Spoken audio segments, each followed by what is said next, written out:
Let's bring up some stuff here. So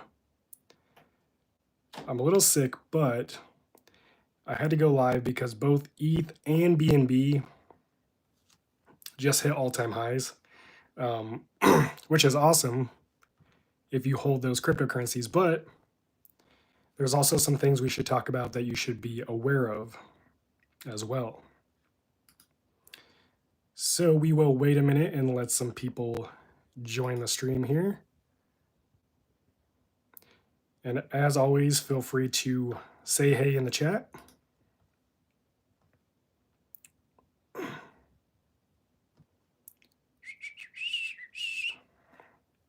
Welcome in, welcome in.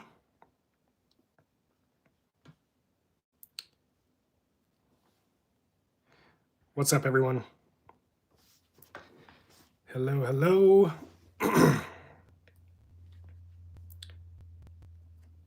What's up, guys? All right, so let me know if you can hear me okay.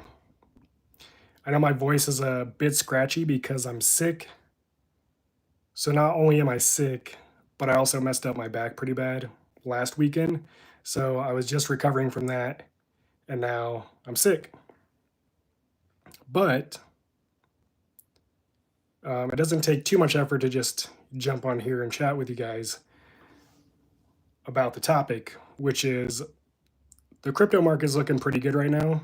And I don't usually talk about this, but we have ETH hit a new all-time high, BNB hit a new all-time high. ETH is over $4,800. BNB is sitting right around $900, $892 right now. So yeah, a lot of people are probably happy about that.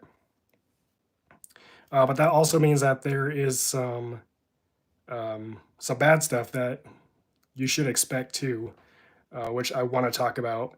And just like any chat, if you have any questions about, I don't talk about like specific coins or anything like that, or give you investment advice, but if you have questions about anything security related, specifically like crypto security, cold wallets, anything like that, feel free to drop them in the comments.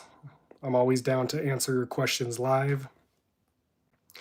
But what I want to say about this, besides the obvious, also the crypto market cap just reclaimed $4 trillion, which is awesome as well. Seems like we're preparing for Uptober.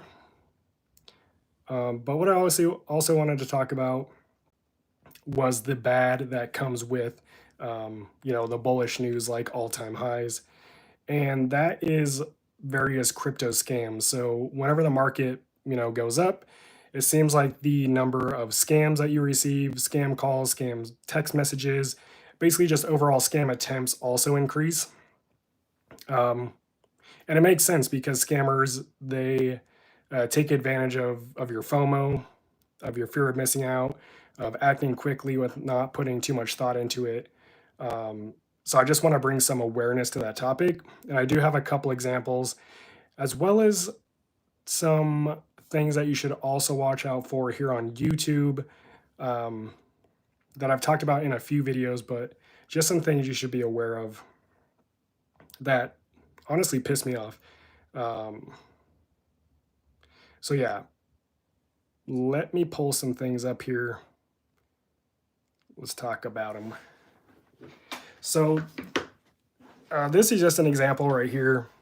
I'm going to try to back this up so you can kind of see it. So there was a Turkish crypto exchange that was recently hacked for $48 million. If you haven't seen one of my recent videos, how Bitcoin is hacked, I posted it a few videos back. You should go check that out. It basically breaks down 9 different major Bitcoin hacks. 8 of those hacks were crypto exchanges. And almost every hack, well, the reason these exchanges are hacked is because they store a lot of their crypto in hot wallets. And as you know, hot wallets, well, they can be hacked.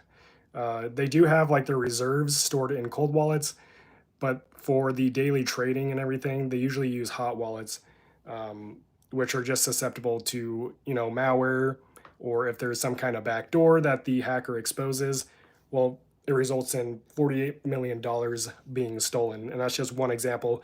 This has been happening since 2011. Crypto exchanges have been getting hacked. And I expect to see more crypto exchanges getting hacked. And even the popular ones aren't safe. Almost all crypto exchanges use hot wallets to store at least some amount of crypto. So you should be aware of that. Um, and if they're doing that, then why not just store it on your own hot wallet, right? At least you're in control of it. And you probably won't be as big of a target as a crypto exchange. That's just my opinion. Of course, I'm all about cold storage on this channel. So, if you do have any crypto remaining on a crypto exchange, and it doesn't matter whether that's Coinbase or Kraken or Binance or whatever it may be, I highly suggest to get your crypto off of exchanges right now.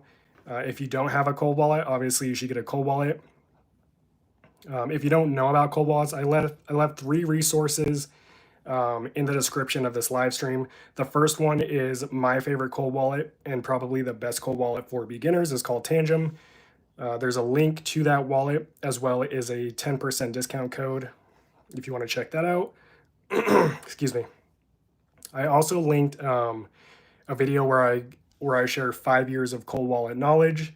So it's basically everything that I've learned over the last 5, almost 6 years now of using and testing over 30 different cold wallets. That video is also linked. And then the last one is 9 things I wish I knew before I started in crypto. And you should definitely check that one out. Even if you're not a beginner, I do cover some really important things in that video. So those are the resources that I have linked. Anyways, so crypto exchange hacks, I do expect crypto exchange hacks to continue. Obviously we see a lot of these like foreign exchanges that probably have a little less security, maybe less regulations that are getting hacked, but that doesn't mean that the big popular exchanges that you use can't get hacked as well. So that's just a heads up. Now, the next hack that I want to talk about that happens every day, and unfortunately, you would think that people who own tens of millions of dollars in crypto would be familiar with these hacks, but it blows my mind that they're not. It also blows my mind that only 10% of crypto users use a cold wallet, and that's why we see so many people get taken advantage of, or at least that's one reason. But in this example, Zach XBT, he's a blockchain investigator. He's worked closely with the FBI and other law enforcement on various cases, a lot of crypto exchange hacks and, the North Korean hackers and everything. So he does help out with the law enforcement, but he's a really good resource to follow on Twitter if you don't follow him. And this was a pretty big deal recently on August 19th. Someone who held $91 million worth of Bitcoin was tricked into, you can see right here, he was tricked in by a fake customer support scammer pretending to be the hardware wallet company that he was using. But what blows my mind is he fell for the scam, which they'll direct you to their own website. It's a phishing website. And then they have you enter your seed phrase on the website. So he literally, they told him that he needed to update his wallet basically for security reasons. And apparently part of that process was entering his seed phrase on this website. Obviously, we all know what happens when you do that. So he lost $91 million. If you're going to self-custody your crypto using a cold wallet, you need to understand the number 1 rule, which I'm sure you all know by now. If you don't, that's to never share your seed phrase. No one will ever need to know your seed phrase except for you. The only reason someone needs your seed phrase is to access your crypto. And trust me, we're going to see these kinds of hacks every day, whether they're made public like this one because it was a lot of money, or even the smaller guys, who hold $100 or $1,000. This is happening every day, and it's only going to intensify as the crypto market starts to heat up, especially into October, if crypto keeps going up, and then around the holidays. That's just a popular season for scammers anyways. But in crypto, it's so easy to scam people. because of how complex and confusing it is and how new it is to everyone. So if you want to keep your crypto safe, I think a lot of people overcomplicate it. It's very simple, and correct me if I'm wrong. Obviously, there's, little things in between, but it's pretty simple. You buy a cold wallet, you send your crypto to the cold wallet, and you basically just treat your cold wallet like a savings account. You just use it to hold your crypto, and then when you're ready to sell, you could sell it directly from your cold wallet or send it to your preferred crypto exchange. But if you do that, you're going to be good. So I highly recommend you do that. I do have a couple other scams, some that you're definitely not aware about that I want to share here in a second. But before that, let me just let me check the chat and see what's going on. And let me bring up different. Hold on. The BNB price. Okay. Esper10 says hi. What's up, Esper10? AB, what's up? Victor, what's up? Wanda, hello. King Salami, what's up?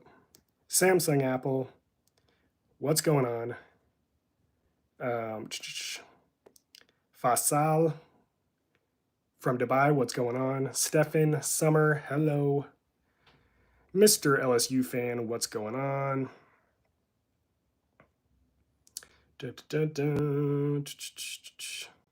Austin says, in your opinion, what percent of crypto holders use cold wallets? I did just mention that. A study that was done in 2023 estimated that only 10% of people in crypto use cold wallets. A lot more people have joined the crypto space since 2023. So if I had to guess, even less, probably between 6 to 8% of people use a cold wallet. Which you could look at that two ways, right? You could be like, okay, well, those people seem safe holding it on an exchange. Yeah, or not, they could be losing all their crypto. Also, when you store your crypto on an exchange, you have to worry about, well, you don't actually own your crypto. That's why if you go to Reddit and type in, any exchange name, you're going to see countless threads of people whose funds have been frozen and whose accounts have been locked, in some cases for years. And these people have, a lot of money, like over $100,000 in their account, and they can't access it. So it's another reason to not keep your crypto on an exchange. Snowflake Manor says, what if you use a broker for crypto? Should you still have a cold wallet? Absolutely. If you want to be your own bank and be in full control of your crypto, then you want a cold wallet. Bayou Boogie says, hey bro, I'm new to the space. What's up? Let me know if you have any questions. Happy to help. Brian Techie says, I do have a cold wallet, but got a dusting attack yesterday, so I did nothing other than hide it. Just don't do anything with it and ignore any links in the memo if the coin has a memo. Exactly. If you ever receive random cryptocurrencies or NFTs in your cold wallet's okay. It's not hacked. Just don't interact with those tokens.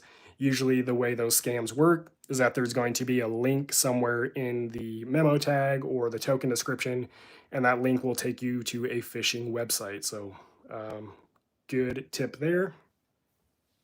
Master of Coin XRP, yo. Aiden, what's up? Cattleman says, I still think it's good for me to hold crypto to hold on to my Ethereum. I think it'll be the most useful crypto in the future. Possibly. Happy Rooster, what's a dusting attack? So there's a couple way dusting attacks work, but basically scammers will send you cryptocurrencies to your crypto wallet address, which is public information anyone can get from the blockchain. The one way it could work is you could get curious, go and click on that coin, and then like I just mentioned, it'll take you to a phishing website where it might have you enter your seed phrase or maybe download some malware or something.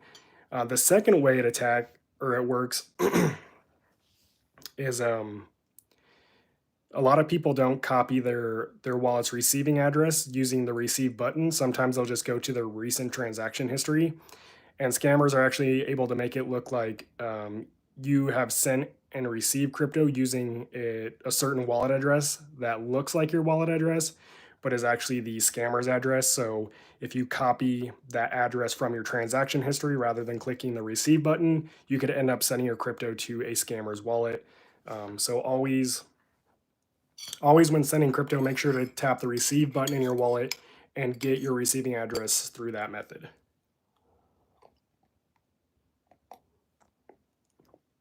Okay. Steve says, do you have any examples of scams occurring with Wallet Connect via dApps?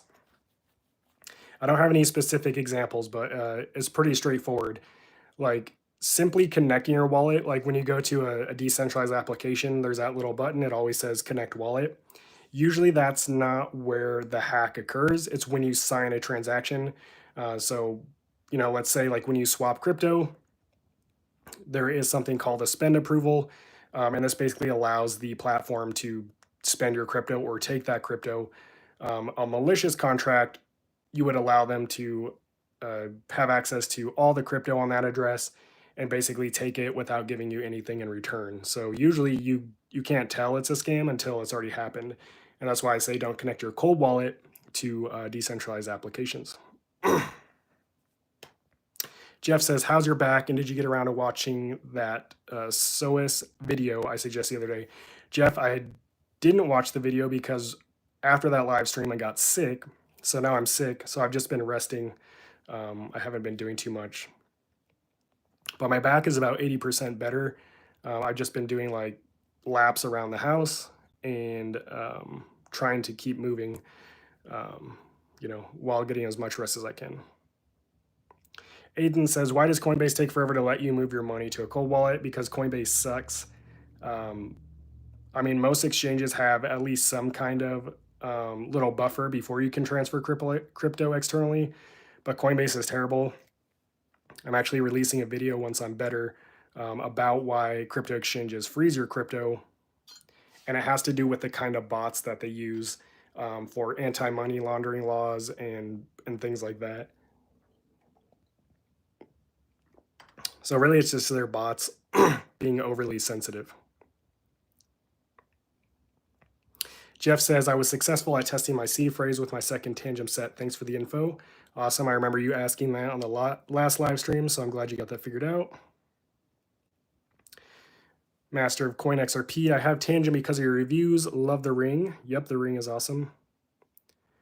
Now I'm going to cover some more scams here in a second. I'm just trying to catch up with the chat. But yeah, if you don't have a cold wallet yet, and maybe you've been scared to use a cold wallet, or you just are looking for another cold wallet, one of my personal favorite cold wallets is Tangem, which is literally just a card. This is a cold wallet that keeps your crypto secure from hacks and scams. And if you want to learn more about this wallet, I do have it linked in the description of this live stream, along with a 10% discount code that you just enter at checkout. Or if you tap the link, it'll apply that discount automatically. But this is by far the easiest cold wallet to use on the market. I always say if you can microwave a Hot Pocket, then you can use the Tangem wallet. And I'm not kidding. Really, if you know how to use a phone, then you can use a Tangem wallet. So yeah, Tangem is really the most enjoyable cold wallet to use in my experience. Crypto Potato says, thoughts on the One Key Peer wallet. I still haven't even opened the box yet because I'm just trying to get better. I have it right here. I don't have any thoughts on it.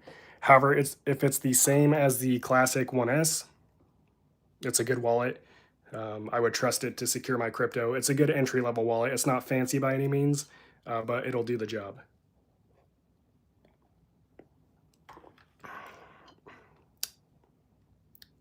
Boo Boo says Ledger Flex works well. Glad to hear that.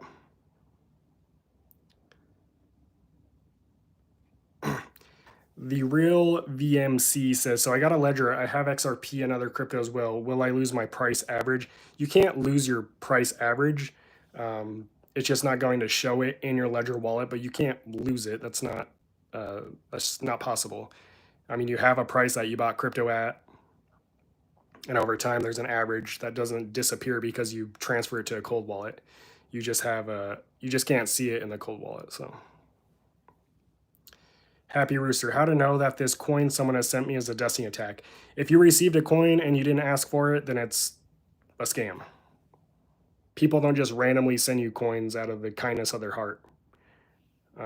especially not knowing your address. If you've never shared your address with anyone and you receive crypto, then it's bad intentions.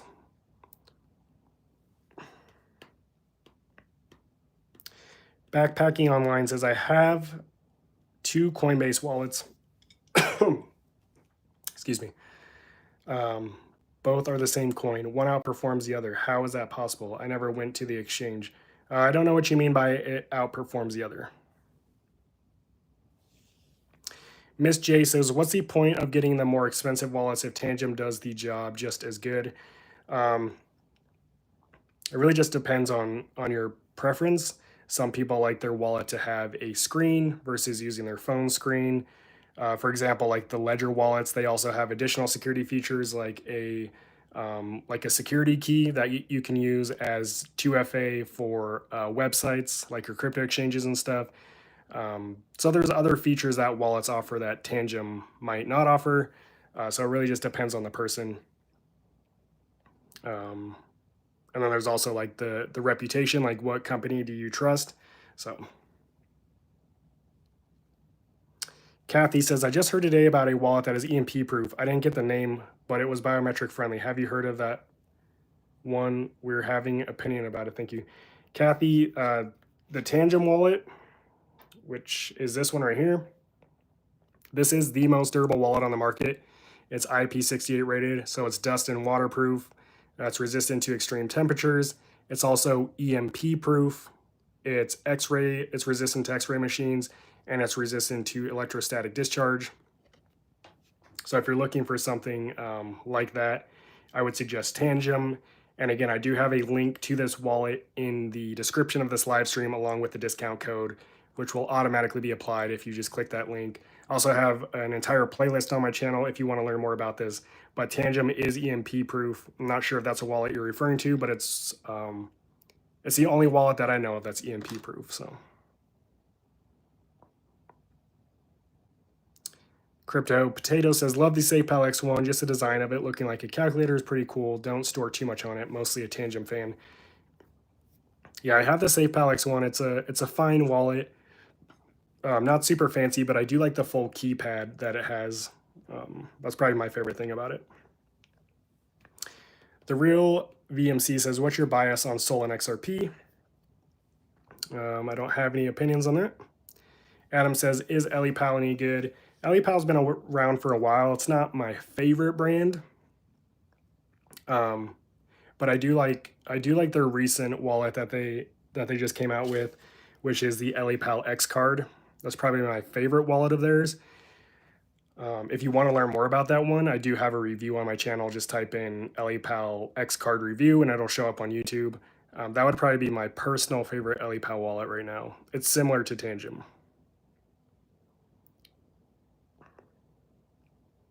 Craig says, changing old phones, will there be any issues with the exchanges or cold wallets? Excuse me. With cold wallets, no, because they don't have anything to do with your phone necessarily. Like, as long as you have your seed phrase, you have access to your cold wallet. So it doesn't have anything to do with your phone. Even with something like Tangem, if you lose your phone and you have a Tangem wallet which relies on your phone for the screen, all you have to do with the new phone is download the Tangem app, scan one of your cards, enter the access code, and then you've regained access to your crypto. As far as exchanges, there could be a problem if you use a what is that called? Like an authenticator app, like Google Authenticator. If you use something like that on your phone to log into the exchange, that is device specific. So if you lose access to that, there could be a problem logging into your exchange. Also, if you change phone numbers, you would want to update that on the exchange, because that could also cause some issues as well. Aiden asks if I'm doing a Rider wallet review yet. I wish, but they haven't sent me my wallet yet. So until I get it, I can't review it.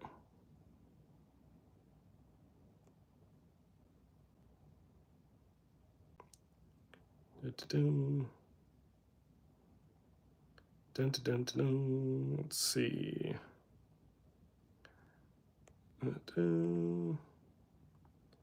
Let's see here.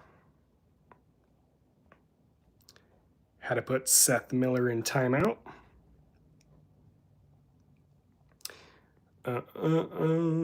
Stefan says, so I have questions buying DeFi coins and using the major exchanges to buy them through wallets. Are there any videos that you've made that explain this with great detail? Stefan, I'm not sure what you mean exactly. If you could be more specific, I could point you in the right direction.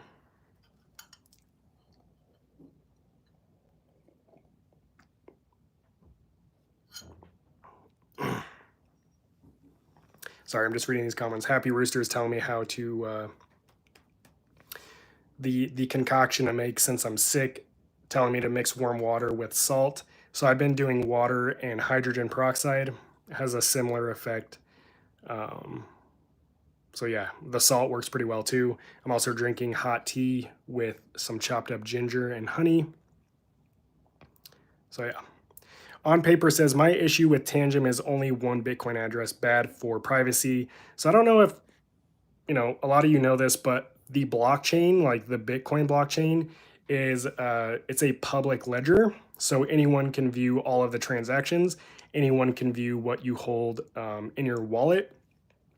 There's no privacy on the Bitcoin blockchain. So when people say like, oh, I only have one address is bad for privacy, well, all of your addresses are linked together in some way, especially if you're transacting between them. So even having multiple addresses, that's still all publicly available for someone to view. And if someone knows how to read the blockchain, then they're going to be able to find your wallet addresses. It doesn't matter if you have one address or 100 addresses. And anyone who is trying to take advantage of you through those methods will know how to read the blockchain. So I don't know. That's just kind of my opinion. Now, I do understand, like, if you use your Bitcoin receiving address, if you give that out to people a lot, you might want to have a separate one because maybe those people don't know how to read the blockchain. But in terms of just like overall security, I don't think having one single address is terrible because scammers will be able to find all your addresses anyways. Samsung Apple says, can you explain the difference between dusting and an airdrop? An airdrop would be probably something you know about, something that you took part of. Dusting is something that is randomly sent to your wallet, uninvited. Airdrops are usually invited. The difference is also with dusting coins, you're probably not able to sell them, and that's what leads you to visiting their external website. Whereas with an airdrop, you could sell the coin.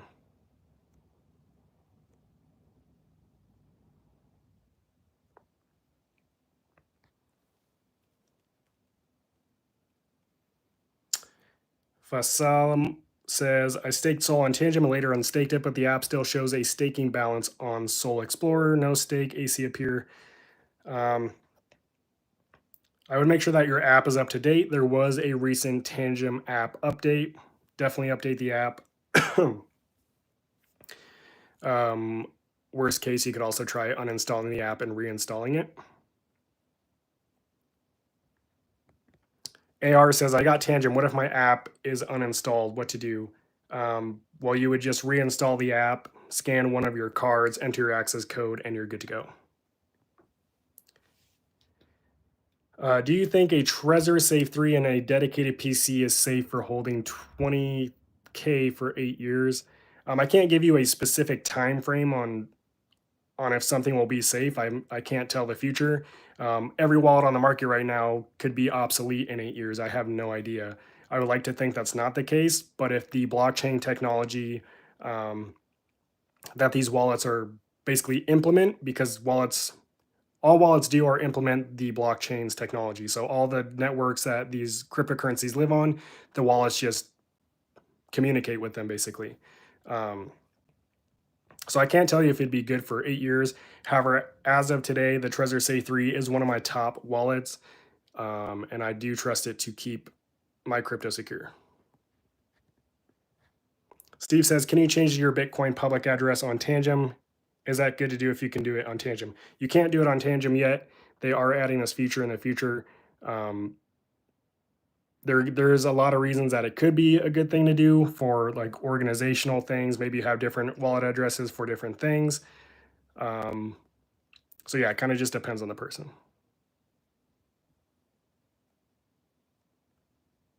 Hayden says, do you shill Tangent because you use them most or because they sponsor you the most? So I've never been sponsored by any wallet company. I've also never been paid to make a video. So yeah, I use Tangent by far the most out of any wallet that I own. And the reason I recommend it the most is because I understand most of my audience are beginners who are just coming into crypto, and trying to explain to a beginner how to use something like Keystone, which is air gapped and quite frankly not at all user friendly, would be a nightmare. It would probably scare them away. So I think Tangent is the best option for people entering the space. So yeah, that's why I recommend it to people. It's not just people on my channel. My family who's getting into crypto and friends, I've all have recommended Tangent to them, and they all have Tangent wallets. If I wanted to shill you a wallet to make a lot of money, I would shill you the most expensive wallet on the market most often, which would be something like Engrave, which is like over $400, which is a good wallet. But if my goal was just to make money, then I'd be shilling the more costly wallets, not the cheapest one on the market.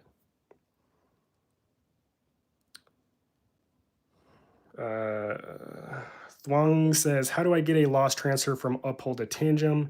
I'm not sure what you mean by a loss transfer. I'm sorry. Rob says, you look like you just woke up and went live.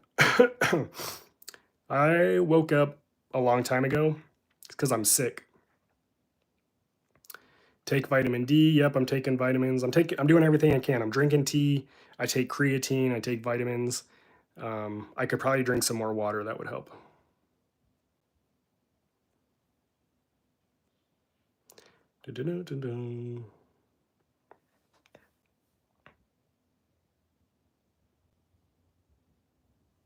Stefan says, if I want to buy Talbot and it's only trading on Uniswap V2, Blinex, or Open Ocean markets, I don't have access to these exchanges, but I want to trade it on my Coinbase, Kraken, Uphold. So a lot of coins, like smaller tokens like Talbot, are not listed on centralized crypto exchanges like Coinbase or Kraken, so you can't trade them there.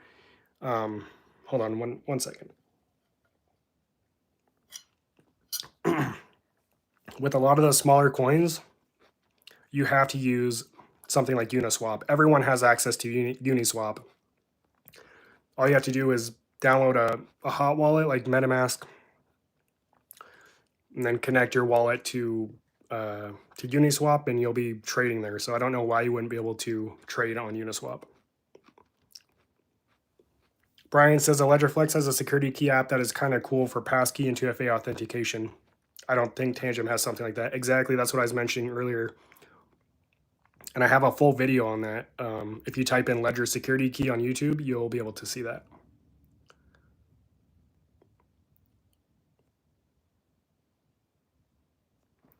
Backpacking Online says, I have 2 Coinbase wallets never taken to the exchange. The USD value does not directly relate. The less coin wallet shows worth more USD than the more coin. Fake wallets from the App Store? I doubt it. It's hard to say without actually looking at them. I'm sure there's an explanation. Are you on the Base app? I am not.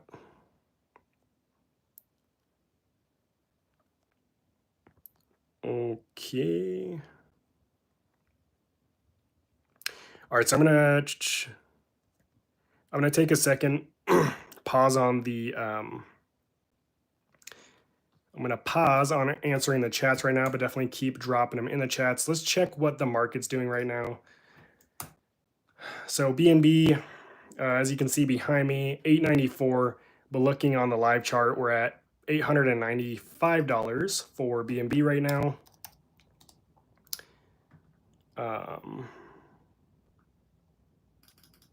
Let's see.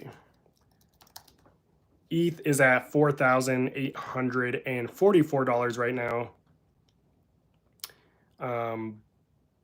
Possible that we see 5,000 over the weekend, but I kind of doubt it. But obviously, also it's not impossible. And then it seems on Sunday, the market always seems to kind of dip down. So that's where we're at with that. Now, sorry, I'm chewing raw ginger, and it's a little spicy. So something else I wanted to share, because like the title of this live stream is ETH and BNB all-time high, but warning. And that warning is that every time crypto goes up, everyone gets excited, everyone gets FOMO, they don't want to miss out. And you also have a lot of people come into the market, and a large majority of these people are going to get scammed. Even if you've been in the market for years, you're more likely to get scammed when the market is at its all-time high, when everything is exciting, when everyone's moving fast, when new coins are coming out. Like Kanye West just dropped his Yeezy coin, which was absolutely horrific. I knew the moment that it launched, I was like, I'm not touching that, because I think it was like 97% of the initial buyers were insiders. I think it touched $2 billion market cap. And right now it's probably sitting at $100 million market cap. So about 97% or probably more of people who bought that coin lost money or token rather. So yeah, that's like one example. You might see a lot of celebrities launching tokens, which, should probably stay away from those. That's not financial advice. That's just what I've seen in the market. But I want to touch on some other scams here that we can expect to see during this bull season, especially as we get closer to the holidays. So I already went over crypto exchanges. Recently, a Turkish crypto exchange was hacked for around $40 million. That's because crypto exchanges keep a lot of their crypto in hot wallets. Hot wallets are prone to various hacks and malware. That's why I always say get a cold wallet. And then the other one was a social engineering scam where someone who owned, I could probably bring it back up here. So this guy owned $91 million worth of Bitcoin.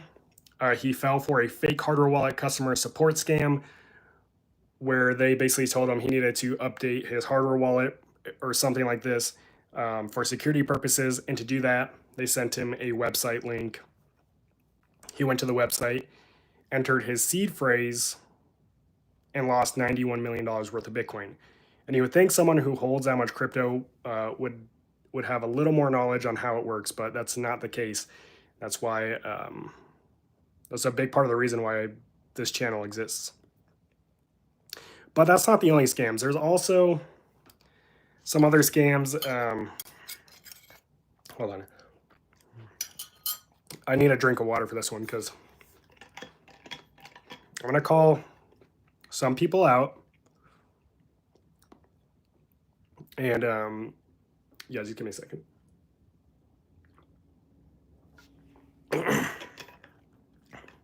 So another way that scammers work in the crypto industry is crypto influencers. Now, most crypto influencers, and I'm not just talking about on YouTube, but especially on Twitter, where they're more of like a faceless profile, where their profile isn't an actual human name. It's, like some kind of anonymous name. Even with their hundreds of thousands or millions of followers, most of them are scammers. Like 99% of them are scammers. And most of them have fake followers that they buy. Also, they buy fake interactions with their posts. So their tweets, the likes are fake. The retweets are fake. The comments are fake. You can go read through the comments. And most of them have nothing to do with what the post is about. That's because these influencers pay to make it look like they get a lot of engagement. That way, when they talk about a coin or something, they get paid more money to promote it, and also more people buy it so that they can turn around and dump it on them. Sorry. And I'm going to get into a couple YouTubers who are guilty of this. Sorry, I have these cough drops and they're like leaking all over the place. Let me just open one up here. I'm gonna have to wash my hands. Okay. So there's a couple crypto YouTubers that I'm going to call out, and I know for a fact that some of you watch them, and they are verified scammers by Zach XBT himself, who is a blockchain investigator. And I've talked about most of them on the channel before. So let's start with one who I haven't talked about, I don't think. I'm not sure if any of you know this guy, but Crypto Rover is a known scammer. This is verified by Zach XBT, who again has worked with the FBI and other law enforcement to expose various hacks. He used to cover a lot of small time scammers like this. Now he focuses on like big crypto exchanges and bigger losses. But basically, in this investigation, it was found that Crypto Rover was paid to promote certain cryptocurrencies, and he shilled pump and dump meme coins, and then he'd basically like ghost the project or just stop talking about it. This is how most crypto influencers make their money. They show meme coins, and they either get just like a flat out payment, and I get these emails all the time asking if I'll promote a project. I've never obviously taken the bait, but it works one of two ways usually. The first way is they'll just give you a flat fee. Like, let's say, hey, if you make a video about our coin, we'll give you, $10,000. Okay, cool. Pretty easy to do. Or the other way they'll do it is they'll give you an allocation of coins. So, hey, if you make a video about our coin, you'll get in early. We'll give you, 1% of the supply, and then you can sell it once you shill it to your audience. This is how a majority of crypto influencers make their money. Even on YouTube, aside from the Google ads, which is like the ads you see when you watch YouTubers' videos, that's another way they make money. But the main way a lot of these influencers make money is by scamming their audience, simply by shilling them, scam tokens. So, see, I'm trying to see, not that one. Just searching through here. Oh, is this one? So someone who was Zach XBT, that same blockchain investigator, who was exposed, is Crypto Lark, or Lark Davis. He is a known and verified scammer. He has promoted cryptocurrencies to his audience, undisclosed, while literally selling them. He did this. I mean, it's crazy because even Fortune wrote an article about it. You can see it right here. Crypto influencer Lark Davis promotes certain coins, then dumps them days later. And he did this without telling his audience on certain coins. And he walked away with, I think it was like $1 or $2 million from this. And in this article, you can go and read it if you just type in Lark Davis Fortune. I believe he actually admitted to basically, he's like, yeah, I did that. But the problem is with influencers is, we don't always have the same audience. So if he did this in, I think it was I don't remember now. This was a few years back. But he doesn't have the same audience that he did a few years ago. So you have new people coming into the space. They find his videos. They aren't aware that he's a scammer, that he has scammed in the past. And then, they follow him, think he gives great advice. And then, I'm not saying that he's still doing this. However, I did see a video on his channel from this year that was obviously a paid promotion. Also looks like it had a bunch of fake views. That's just one example. He is a verified scammer. So let's see if I save this other one. I don't think I did. Yeah, I didn't. Another one is Lab of Crypto, aka Lady of Crypto. I think she changed her name after Zach XBT exposed her for being part of a pump and dump project as well. She was a backer for a project that pulled the rug. But yeah, that's another known scammer is Lab of Crypto. If you follow that YouTube channel, beware. And I'm sure there's a lot of other channels as well. So that's why I don't give like investment advice. That's why I just teach the fundamentals so that you can make your own decisions, because I don't recommend that you get your investment advice from crypto YouTubers or really any crypto influencer, because in order to pay the bills and keep food on the table, most of them have to do you know, bad things to do that. So yeah. And one more example of a scam is also on TikTok. This is a comment, and sorry, you can't really see it, but this is a comment I received last night from one of our subscribers here on the channel. He says, yo, I met this guy on TikTok and he said he can help me to get some crypto money, but I don't know if it's really an efficient thing. What he's really asking is it a scam? And yes, 100%. If anyone ever reaches out to you claiming that they can, 2x, 3x your money, or that they can help you invest your crypto, or that they can help you recover your crypto if you lost it, 100% it's a scam. There's no doubt about it. So I know most of you who follow the channel already know that, but for those of you who don't, beware. So now, I don't know if I should touch on this other one. One thing I did notice in one of my past videos, I shared a shill list, and this list was shared by Zach XBT, again, this blockchain investigator. He shared a shill list, which was basically a list of crypto influencers' prices for shilling tokens.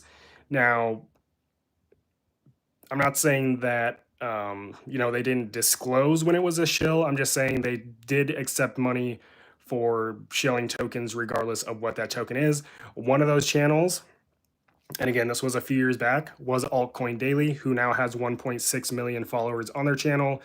And to show one token or to show one project, they charged right around $50,000 to $60,000. So, that's how they make their money. And so I was already kind of like skeptical about Altcoin Daily. But then in the past Altcoin Daily, they used some of my content in one of their video, and I submitted a copyright claim, and they had to remove that content. And this is just an example of like the kind of people that you're dealing with, who you might look up to in crypto, and then the reality. So I did submit one copyright claim against Altcoin Daily. My content was removed from their video, and recently they posted a Tangent Wallet review, and I think it's like 11 minutes long or something. Most of that video, even though they did a voiceover, are pieces of my video. So they literally just took videos from my channel. Obviously, whether it's copyright or not, that could be up to debate in the court. But I did submit a copyright claim on that video because look, this is the start of their video, which was posted 2 weeks ago. This is a start of my video, which I posted 1 year ago. Those are my hands. That's my desk right there. And their entire video just uses clips of my video. There's even 2 sections in that video where my face shows up for like a split second, like they didn't edit it out. They're a channel with 1.6 million subscribers, so it blows my mind that they can't record their own content. And here I am just sitting in my bedroom making videos, and I have this company that claims to be a big crypto media company, and they have to take my content. Like I said, they did a voiceover, which is whatever. I just think it's extremely lazy and disrespectful. So I am in the works of submitting a copyright claim. I had to provide YouTube with some more information, so I hope that video gets taken down because it's a decent chunk of the video that uses my content. And it just pisses me off that people are that lazy when I put in the work. So all that to say that crypto influencers, you have to be careful with them. Again, that's why I don't shill certain cryptocurrencies. I have talked about, I think, 2 cryptocurrencies in the past. But that's a past thing. And to be clear, I still own those cryptocurrencies, and I wasn't paid to promote them or anything. And it's all verifiable on the blockchain. So yeah. Anyways, let's bring up something else here. Okay. In this picture, ETH is at $4,824. The live updated price is we're at $4,850. $150 more to go before ETH hits $5,000. Let me know if you think ETH will hit $5,000 over the weekend, because that would be pretty insane. All right, I'm going to get back to the chats here because I know I'm behind. So let me catch up and let me... Ruben says, tell us some scam tactics, please. I've been talking a lot about different scams on this channel, so hopefully that was helpful. Crypto Potato says, sucks that you're sick right now when we're about to break out into new highs and expand the market for the last push of the bull market. Yep, I'm definitely excited to not be sick. Margaret says, you're doing great. Also add vitamin C to boost immune response. Definitely could do better with that. I think my teas have like a lot of vitamin C in them. I'm also squeezing limes into every tea that I make. Mr. Legend says, opinion on Kanye coin rug. He's literally a billionaire. Doesn't matter. I mean, billionaire, millionaire, broke. Greed is greed.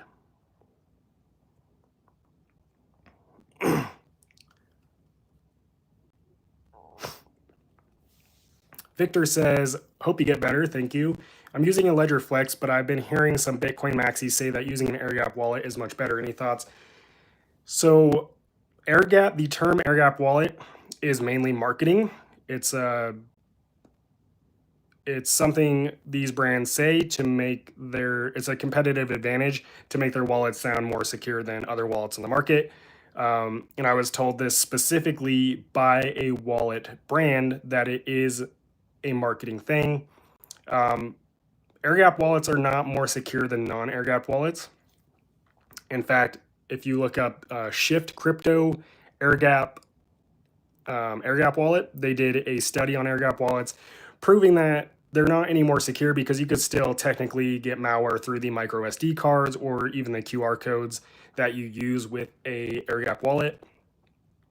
Also, because AirGap wallets are a lot more confusing to use if you're a beginner, they can actually be less secure due to their complexity. As far as people telling you that they're more secure, my thought is that they're either just misinformed or they're just trying to sell you a different wallet, like a Bitcoin only wallet, which makes more sense.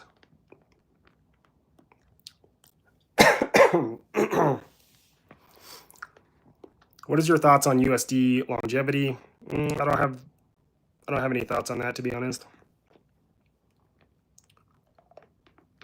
Trezor just made a major announcement on decentralized exchanges. Can you explain why that's important?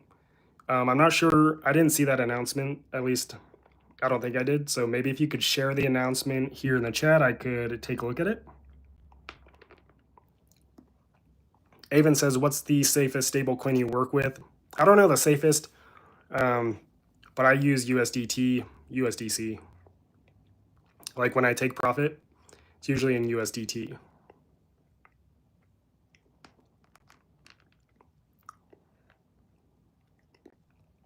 Stefan says, for the process of trading on Uniswap, is there a video or anything? I don't have a video on that. There's probably one on YouTube though. It's very basic. You connect your wallet to Uniswap, and then you would have to get the coin that you're trading into that wallet. So you could send it to your hot wallet, and then you basically just select the coin that you want to swap it for and hit swap, and it's pretty straightforward. It's no different than doing it in Tangem.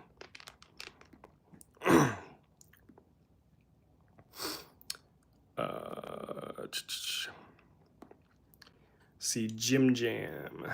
Let's see. Guys, if you shill any tokens in the chat, you're going to get blocked. Just going to let you know that right now.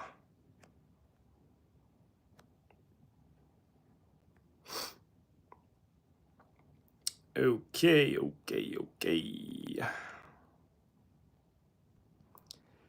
The Hawk Tuah girl made millions and just left the room. Apparently, she didn't make that much money. Who knows, though? I'm sure she made a decent amount of money, though. And yeah, it's no different. All these celebrities, they just launch coins. And the reason they do this is because they get away with it. There's no repercussions. Miss J said altcoin daily. Yeah, altcoin daily. Not a fan of them.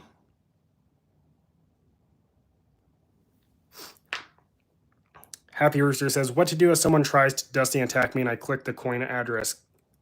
Can I help myself somehow? If you're talking about there's a coin sent to your wallet and you click the link, as long as you didn't like enter your seed phrase or connect your wallet on that linked website, you're probably okay. If you want to like scan your computer for viruses, you could use something like Malwarebytes, and they allow you to run a free scan on your computer, unlimited scans, and it would isolate any suspicious stuff. So.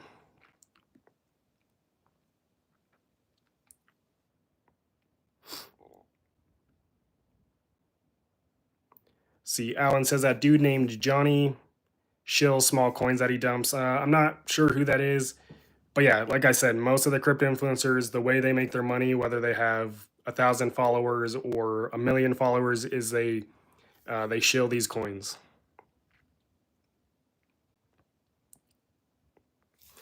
AR says, what do you think of the Keystone Tablet Plus? Is it suitable for coastal areas and is it rust proof? So the Keystone Tablet Plus is a metal seed phrase storage plate. So instead of storing your seed phrase on paper, you store it in metal. This is it right here. So I don't live in a coastal area.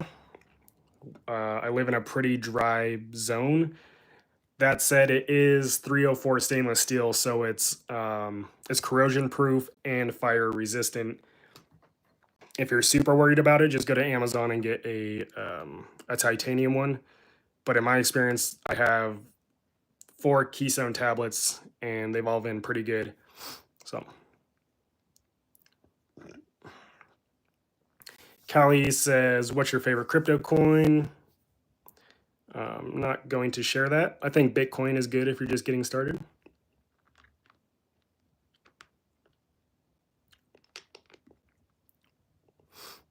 Alan says, scamming by educating them in Discord. Yeah, a lot of influencers will take their scams off of the YouTube platform and then maybe into something like some kind of private chat, usually Telegram or Discord. Maybe sell you like a course or something like that.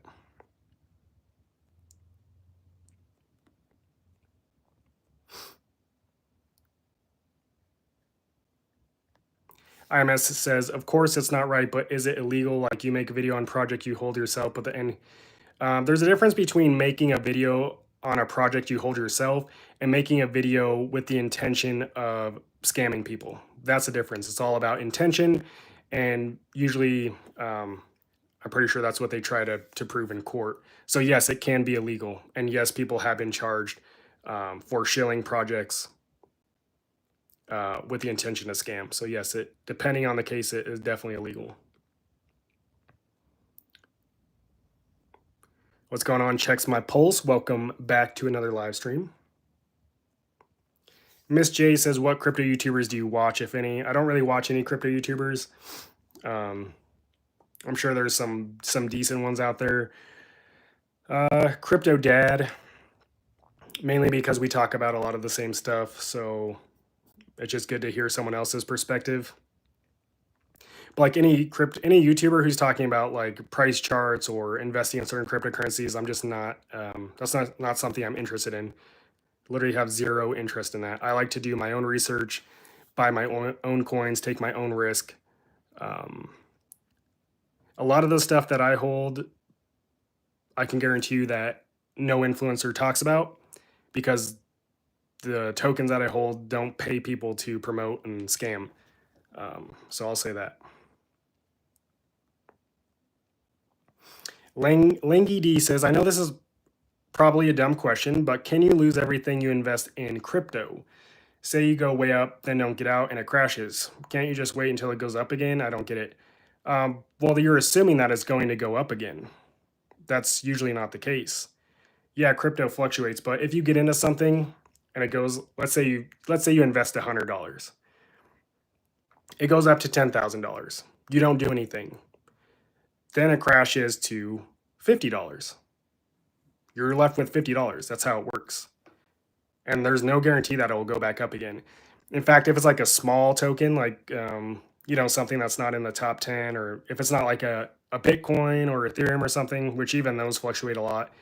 But especially if it's like a small, lesser known meme coin, odds are it's eventually going to be worthless, because I think there's over 40 million different cryptocurrencies, an insane amount of cryptocurrencies right now. There's no way that even 99% of those are going to be worth anything in the future. So this isn't investment advice, but if you earn money, if you make money and you're in profit, it might be a good idea to take some profit. If you want to know like a good profit taking strategy, type in how to take crypto profit on YouTube. And I have my video, it's my best video on my channel. It breaks down several profit taking strategies that you can use that lessens your risk. So definitely check that out.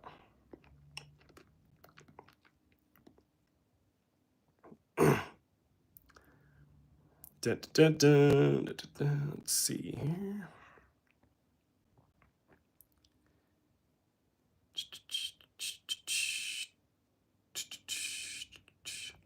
Cali Demand, we're not here to share favorite coins in the chat.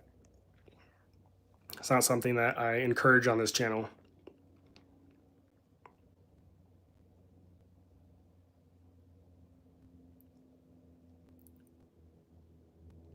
Cali CPS says, what's your point? Why do we care? I can't tell you why you care.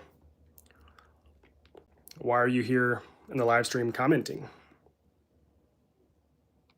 That's a better question.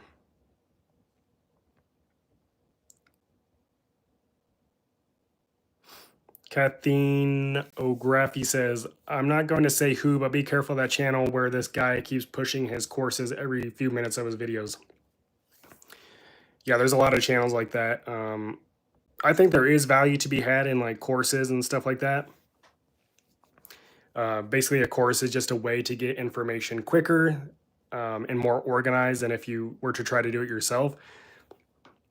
So really, courses, it comes down to like if you value your time over, money or whatever. But to be fair, yeah, not all courses are good courses or even helpful.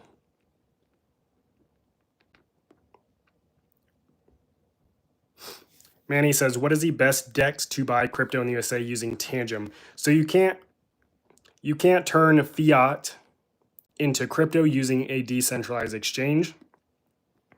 To do that, you need to use a centralized exchange, unfortunately, called on-ramping and off-ramping. You mainly use a DEX to trade cryptocurrencies, especially like smaller cap cryptocurrencies that might not be listed on crypto exchanges. A popular DEX is Uniswap. Also, Pond0x is the DEX that I use. Victor Cantu. Crypto Banter is another channel people to be careful of. Yeah, Crypto Banter. What's his name? He's also a proven scammer. Indiana Pip says, what is a DApp? A DApp is short for decentralized application.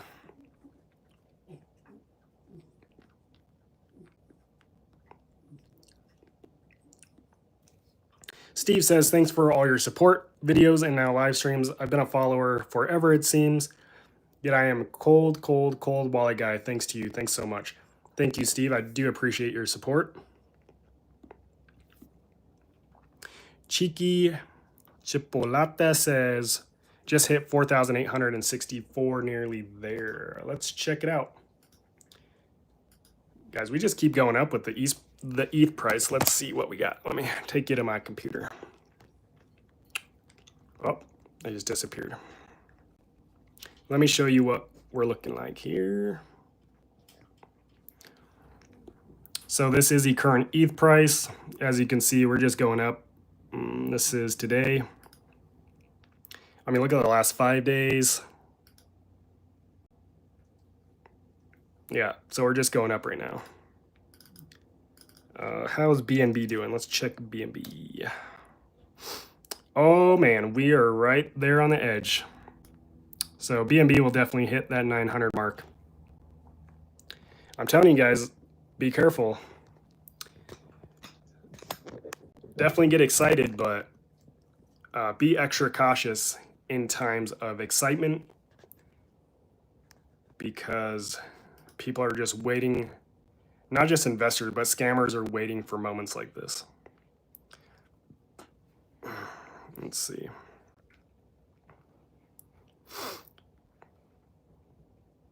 Da, da, da. Let's see.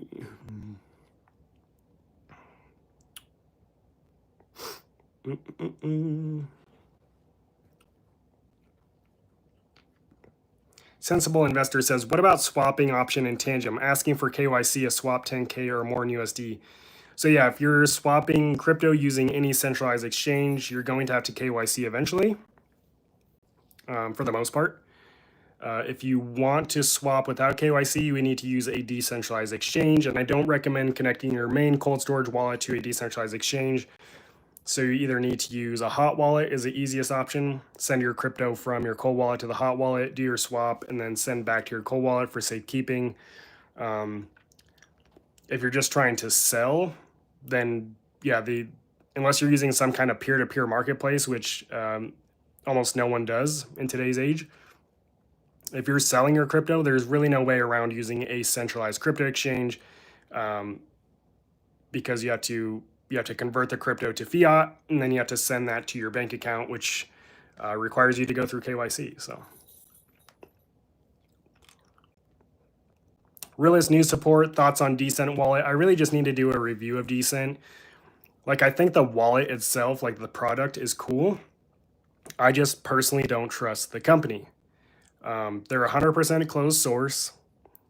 So all of their code, everything they use to create the wallet is private to them. So there's no way to verify if any of the claims they make are true. There's no way to verify if the keys are generated securely, if they have access to the keys, anything like that. So that's like one red flag. And the reason you'll see a lot of YouTubers talk about Decent and why there's so many videos about Decent is because they pay influencers per video. For example, when they reached out to me, they offered me $50 per video that I posted about Decent, which honestly just turned me off. That's why there's no video on my channel about Decent Wallet.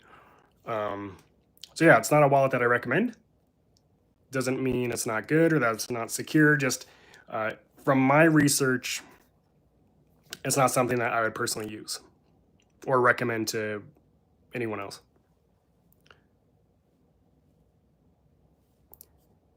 Kathleen says, how do you usually buy your altcoins if they are not available on exchanges like Kraken? Do you buy them using hot wallets like Phantom? Yep, that's exactly what I do. I just load my hot wallet with, the whatever network it's on, whether it's Ethereum, I would load it with ETH. If it's on Solana, I'll load it with Sol.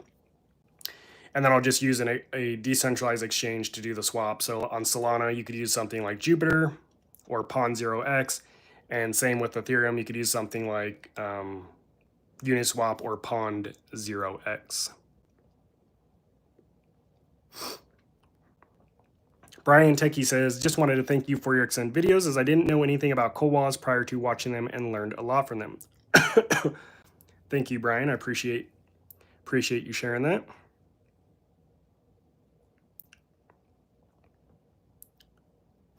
Big Johnny says, what are common mistakes made with Tangem owners? It's a good question. I say, honestly, the most common mistake I see people make with Tangem is they go to set up the wallet and they mean to set it up with the seed phrase, but they completely skip that step and then they have to go back and redo everything. And it's kind of the way that the Tangem app is set up, because when you first open the app to create your wallet, once you scan your card, the first thing it says is create wallet. And then below that, it says other options. Everyone just clicks create wallet. And then they never get a seed phrase. That's because that's how you set up a seedless wallet. If you want a seed phrase, whether generate a new one or import one, you have to click that other options button. I'd say that's the biggest mistake I see on Tangem. But I'm going to take a break from the chat real quick. And I think there's one other thing I wanted to share relating to the ETH and BNB all-time high and what that means for the market. What that means is scammers are going to come in full swing. They're working overtime, and they love when the market goes crazy because so do all the investors. Their brain isn't working. You're more likely to make mistakes when you're experiencing FOMO, fear of missing out, and all that good stuff. So Trezor actually shared a tweet here, and they said, phishing attempts are on the rise. Recent weeks, we have seen a sharp rise in phishing scams targeting Trezor users. And then they kind of go into what to watch for. And I could tell you what to watch for. Any email that comes from, whether it's a crypto exchange, but especially like hardware wallets, whether that's Trezor, Ledger, Tangem, OneKey, EliPal, whatever it may be, if you get an email or any kind of message, it could be a text, I've received phone calls saying that there is like some kind of major security flaw or an update that you need to do with your wallet, and their solution is to go to their website and enter your seed phrase. 100% of the time, that's a scam. 110% of the time, that's a scam. No one will ever need your seed phrase for anything. The only person who needs your seed phrase is you. Even if you receive a legit email from a hardware wallet company, with some kind of update, don't click any links in the email or the text message or anything like that. Just go to you can either go to their website and check there by typing it in yourself, or just open up the wallet's app yourself, and there should be the announcement in there, right? Like when something happens with Tangem, they just announce it directly in the app. You don't have to wait for an email. So go and check it yourself. Don't be lazy. That's how most people get scammed. You need to go and check it yourself. Let's see. And if anyone's just showing up, something crazy that just happened recently on August 19th is a victim, someone who held $91 million in Bitcoin, fell for a social engineering scam where they were tricked into believing that a hardware wallet customer support had reached out to them and told them they needed to update their wallet, which brought them to a website where they entered their seed phrase and lost that Bitcoin. That's just an example of scams that happen every day and are going to continue to increase as the market heats up. And then the other one that I've already covered, but I just want to revisit. This isn't the first exchange that's been hacked, and it's not the last one, but a Turkish crypto exchange was hacked for $48 million because that money was held on a hot wallet. So when you hold your crypto on an exchange, not only do you not own and truly control your crypto, because exchanges are custodial wallets, meaning they actually own the keys that are used to manage and control your crypto. So if they want to freeze your funds or lock your account, they can do that really without any question. But they also are not the most secure platforms. Since 2011, there have been tons of crypto exchanges that have been hacked, mainly because they don't have the best security. Like you'd expect multi-million-dollar companies to have great security, but they really don't.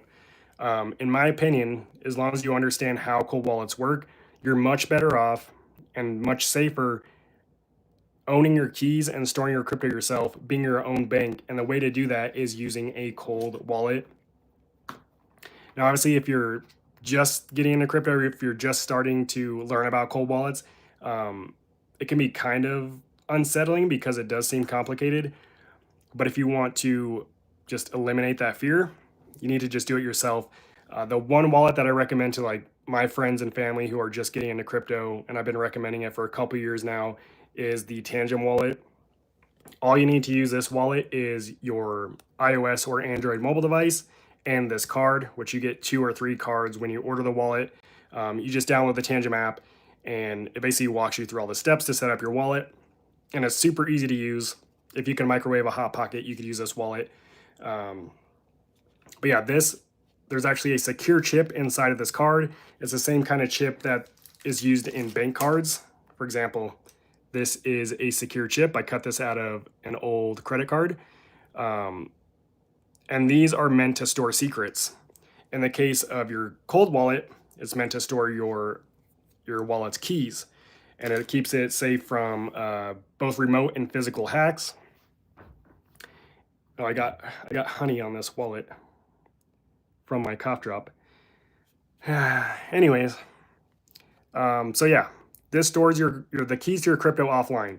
And remember, a lot of people will say, so my crypto is stored on the wallet or on the app. There's only one place crypto exists, that's on the blockchain. Crypto doesn't live on exchanges, it doesn't live in apps, it doesn't live on cold wallet devices. It lives on the blockchain. Exchanges and wallets are just tools that are used to manage and secure your crypto.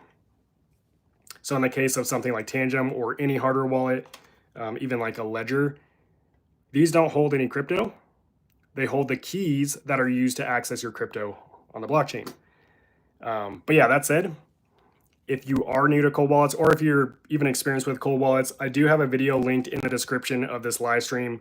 And it's called 5 years of cold wallet knowledge in 20 minutes or something. Basically, I share everything that I know about cold wallets that I've learned over the past 5 years after reviewing, over 30 different wallets.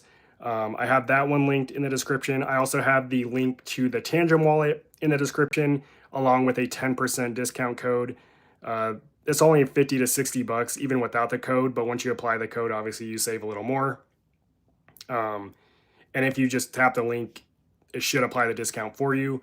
And then there's also one other video linked down there called 9 Things I Wish I Knew Before I Started in Crypto. Even if you've been in crypto for a while, I do recommend checking out that video if you haven't seen it, because I share a lot of things to watch out for. Anyways, that's my little spiel there. I'll get back to the chat here. Dun, dun, dun, dun. Kathleen says, is swapping in Uniswap faster than swapping in Tangent? Probably, yeah.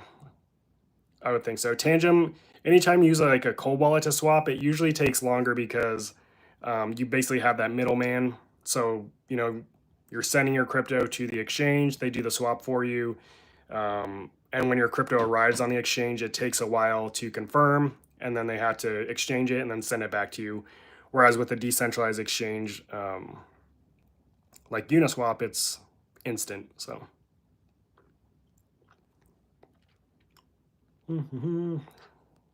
sorry, I have this cough drop stuck on my gums. Checks My Pulse says, even if someone asks what we like, yeah, I don't want the chat filled with a bunch of random coins and shills. I don't care if it's XRP or XLM or whatever. Just not something that I want to have in the chat. I think everyone should go do their own research. Trezor introduced Wallet Connect integration in Trezor Suite. Explore DeFi, NFTs, DAOs, and more securely using your hardware wallet. I see. So, yeah, I mean, you can really connect any hardware wallet to like different platforms. There's just know that there's a risk involved in doing that, whether they offer it or not. That's why I kind of like that Tangent doesn't have like a search engine in their wallet, because you really shouldn't be connecting your cold wallet to any decentralized applications. Callie CPS says, is the ADA night drop safe? I have no idea.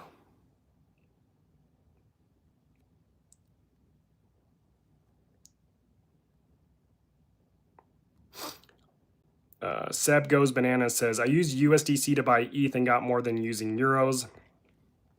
Am I going crazy, or are stablecoins better than fiat when purchasing other coins and tokens? Probably has something to do with like the way you purchase it and the fees. When you're doing fiat to crypto, there's definitely some not only are there like network fees, but there are also fees charged by the crypto exchange itself. Versus if you just do a crypto to crypto swap, depending on how you're doing that, you're only paying network fees. So it could be, that's how you could get more for your money, basically. Stefan says, can you explain coin shilling and what it looks like in a different scenario? So coin shilling is just like someone promoting cryptocurrencies. So if you land on a video and it's like, this cryptocurrency is going to 100x, that's a shill. That's all it is. Talking about a certain cryptocurrency, basically promoting cryptocurrencies. Callie says, is it safe to blind sign transactions to receive the night airdrop? I don't know. I don't know what that is. Christopher says, do you think buying Ethereum now is good? I have no idea. Christopher, why won't you share your crypto coins? Why would I?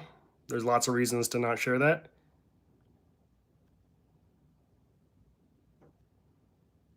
Anyone here using the Trezor Safe 5? Yep, the Trezor Safe 5. I have the Safe 5 and the Safe 3.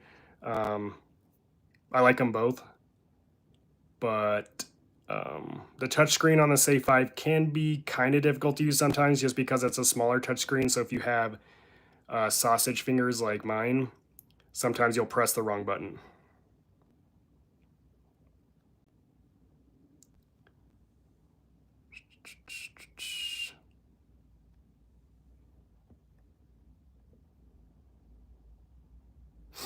Rennie says, I just saw a live record from Tangem on cybersecurity. It was really good. I noticed that they don't touch on the Tangem wallets with seed phrases. They said their wallets are completely offline.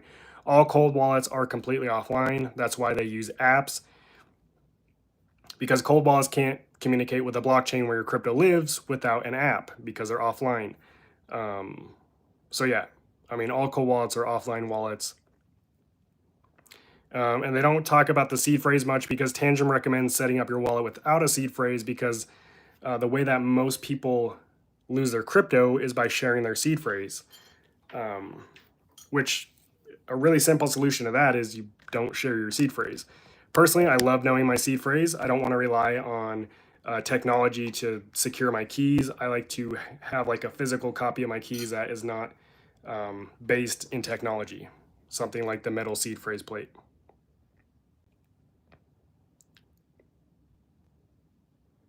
Nate says, how about Joshua Jake and Discover Crypto? I don't know.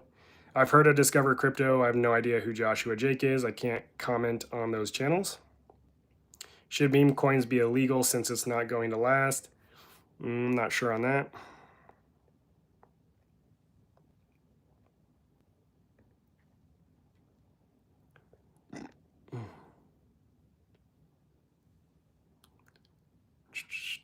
Esperton said, sorry, but I do like crypto asset investor digital perspectives. But like Cyberscroller said, do some research, look at the countries that will be adopting certain blockchains.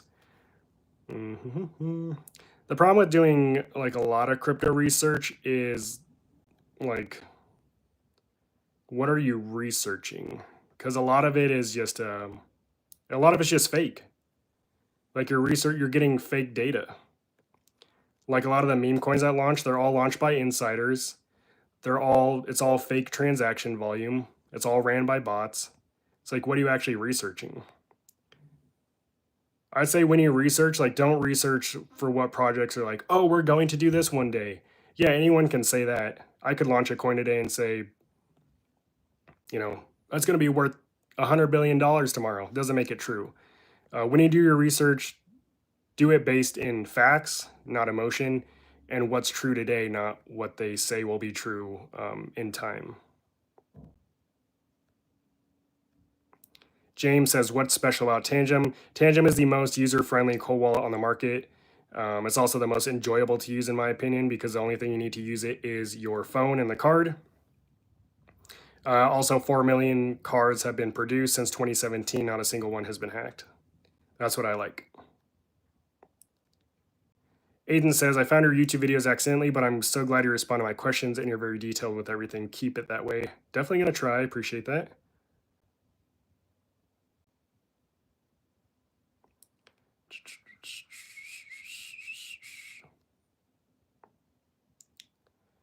Saint says, what's the topic of the live? I mean, obviously BNB and ETH hit all-time high today. So that's part of the topic, but the main topic is what that means for us as holders, is that basically our crypto is at risk because when the market goes crazy, scammers work overtime to steal that crypto. So they use your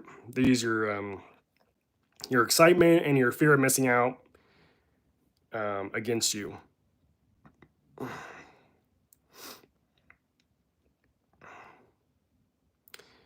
Mojave says, does Tangem take charges on swaps? Because I swapped recently and I took a big amount of my money. Tangem doesn't charge any fees.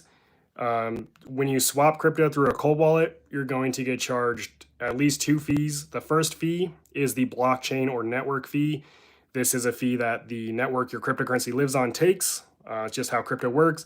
The second fee is by the third-party exchanges that provide these services. So Tangem doesn't swap crypto for you. They rely on their third-party partners to swap crypto. So those fees are taken by whatever exchange you're using. So that's probably what you're talking about. Saint says, also deciding between Ledger and Trezor, any advice? Yeah, you want to check a couple things. When you're choosing a cold wallet, the first thing you want to check is coin support. Does it support the cryptocurrencies that you want to secure with it? Otherwise, why would you buy it if it doesn't? The second thing you want to consider is compatibility. Do you want to use it with your computer or with your phone? Trezor is mainly a desktop wallet, so you're going to have to use it with either your Mac or PC or Linux device.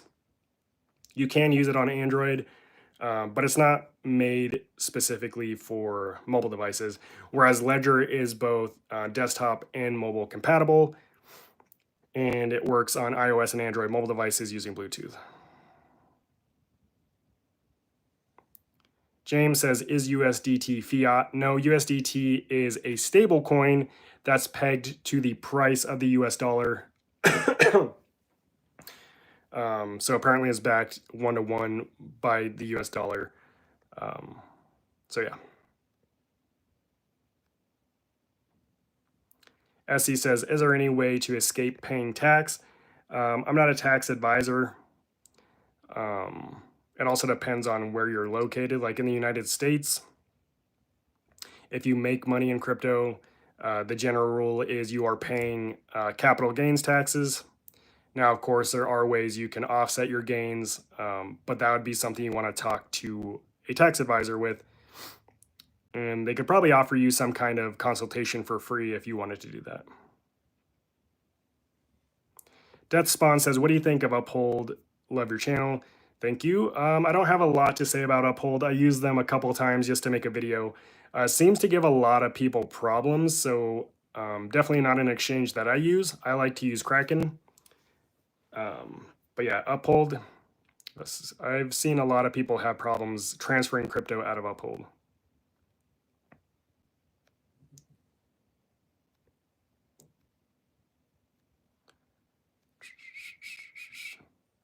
Kathleen says, what do you think of Caleb and Brown? I still haven't researched them, so I can't comment on that. I will say that I don't think, if you're looking for security, then a self-custodial cold wallet is your solution. I'll say that. Crypto is not insured. What if I keep cold wallet in a bank security box? You could do that. Doesn't mean that the crypto secured by that wallet would be insured. Just the physical device would be insured. At least that's how I understand it. I could be wrong.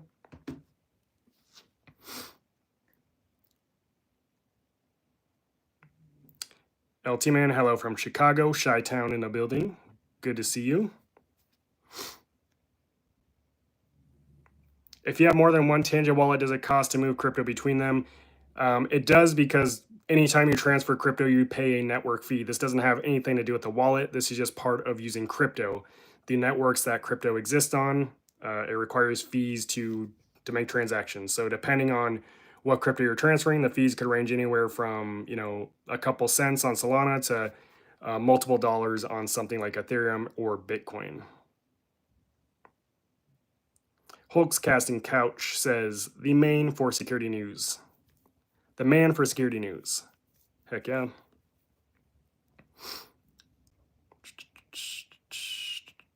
Let's see. Sorry, I'm getting notifications in real time. What is that? 250, what is that, million? 250 billion?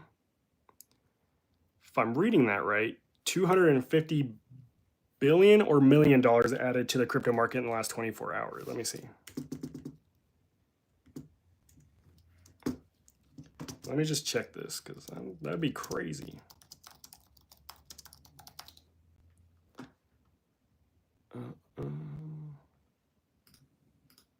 I don't think this is even... Yeah, this is all old news. But while we're at it, let's check what the price of BNB is doing right now. So BNB right now is $897. Did it hit 900? No, it got to $899. That's crazy. So BNB right now, $897. And then the price of ETH is $4,847.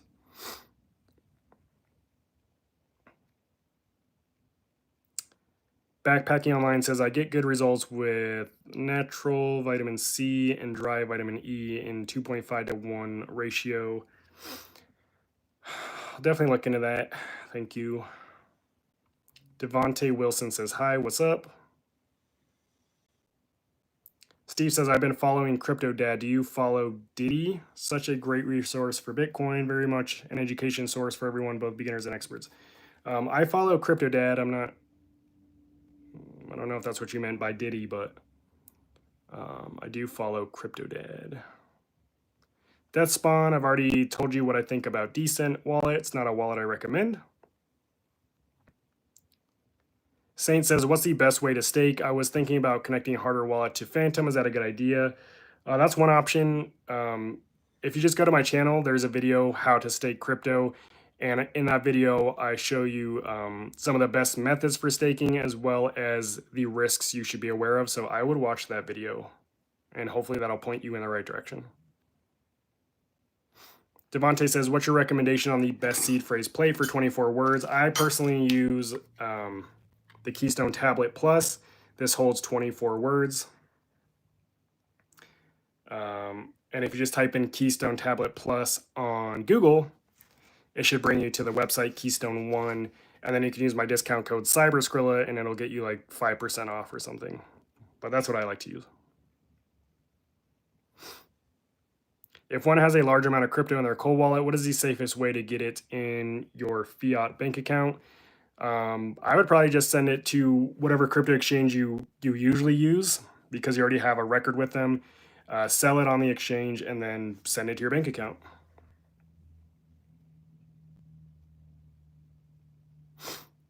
Victor says, I think Brian Jung is also a clear meme coin shiller that's got so many people hyped and made them lose money.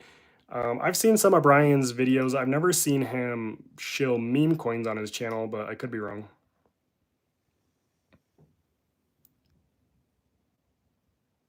Lazy Turtle says, I just heard you say something 5 minutes ago about some wallet not open source. Personal question, how do you feel about Ledger wallets? So I was talking about Decent Wallet. They are 100% closed source. As far as Ledger wallets, I mean, I use Ledger. I have 6 Ledger wallets. Ledger was the first hardware wallet that I bought back in 2020. And Ledger is 95% open source. So they're definitely not closed source. The remaining 5% is the secure element chip, which most wallets that use an EAL certified, which is the highest level of security you can get on a secure chip. Most wallets that use those chips have to be somewhat closed source because they're basically protecting the code that's found on the chips, which isn't created by the wallet company themselves, but by the chip manufacturer, which is either Samsung, Infineon, or ST Microelectronics. And the reason those have to be closed source is because these chips are also used, all the banks use them and all the bank cards. So there's billions and billions of chips around the world. It's also used in electronic passports, and they're even used in the military for security purposes. So that's the only closed source part when it comes to a Ledger wallet. I was trying to swap my XRP to USDT on Sol Network, and I was charged both sides. I saw tax when I checked the payment history. I'm sorry, I don't know what you mean.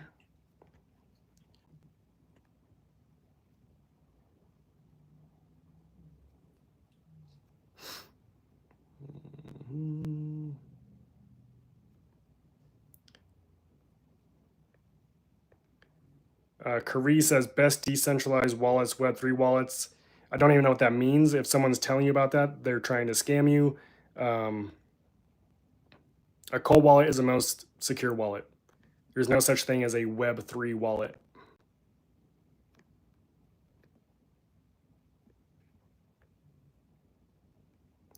Mike says, do you know anything about the CARF system rolling out in the UK? I do not.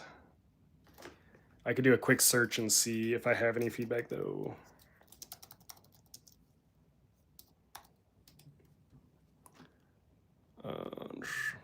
Crypto asset reporting framework, a new tax reporting regime for digital assets.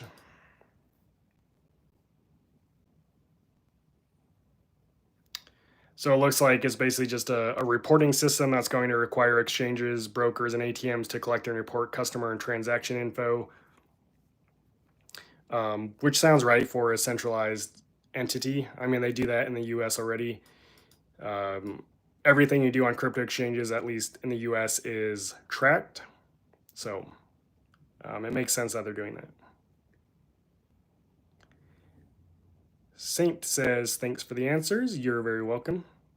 What's going on, Remnant Warrior? Rod Cuadra Delgado says, your videos are amazing. Thank you for what you do. Thank you. I appreciate you.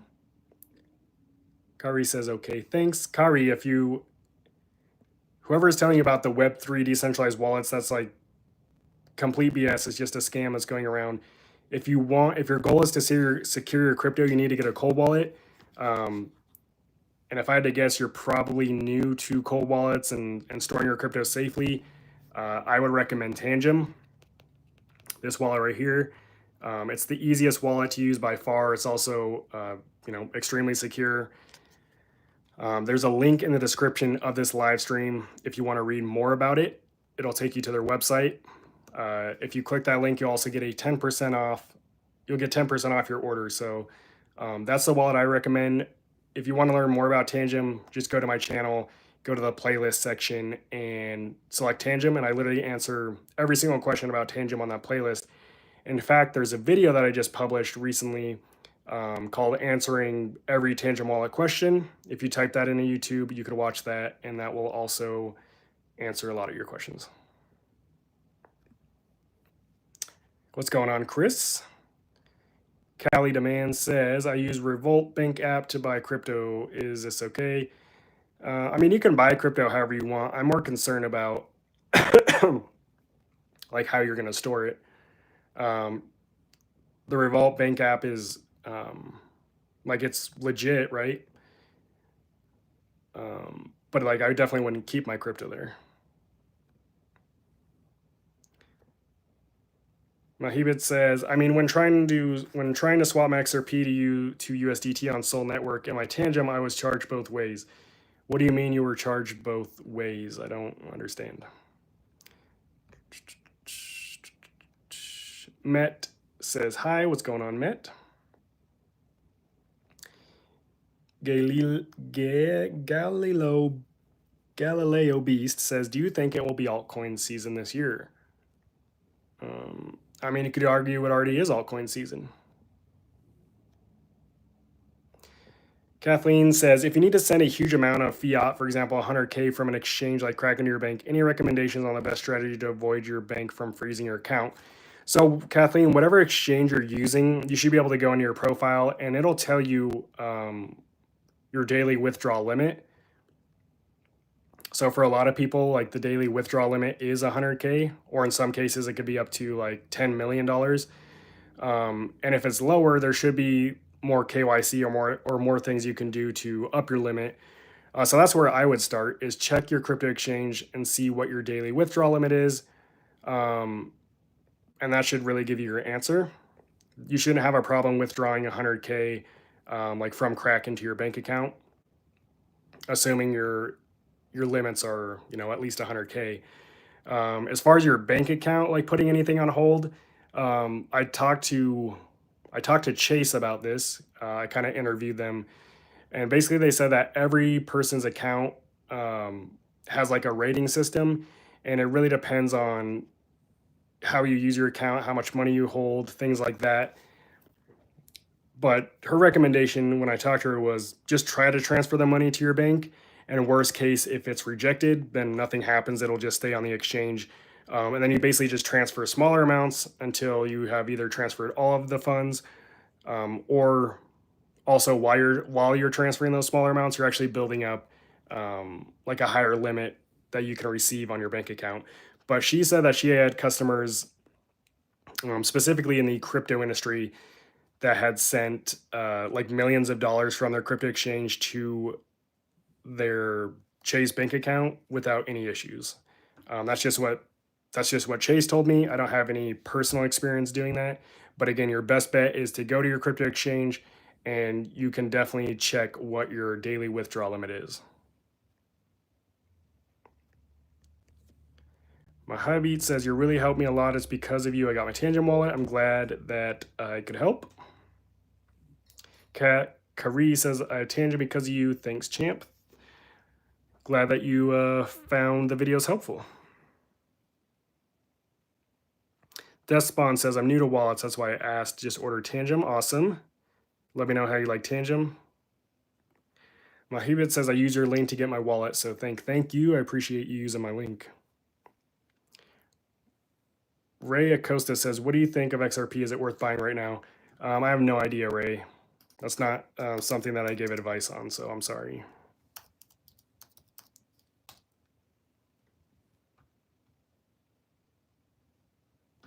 Dun, dun, dun, dun, dun.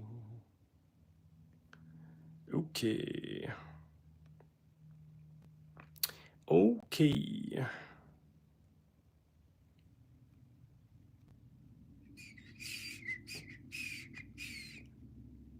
Okay, let's see.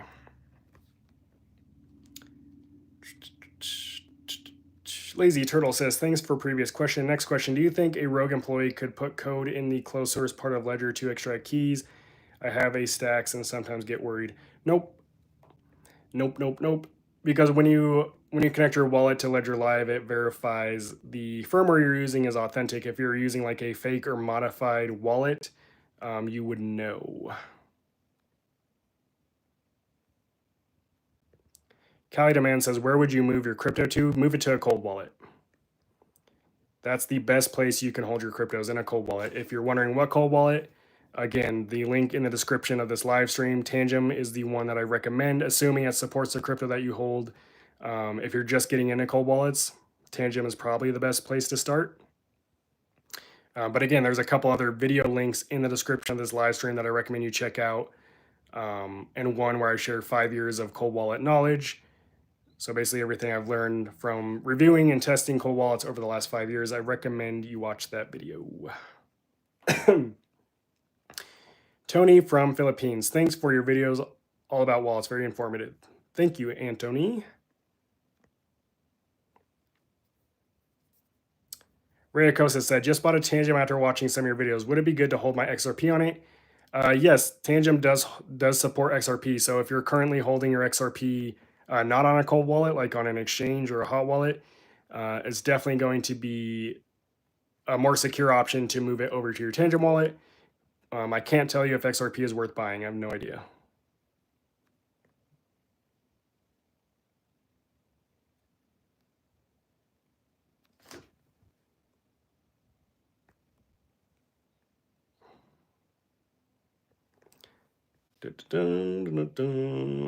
Cali Demand, put you in timeout.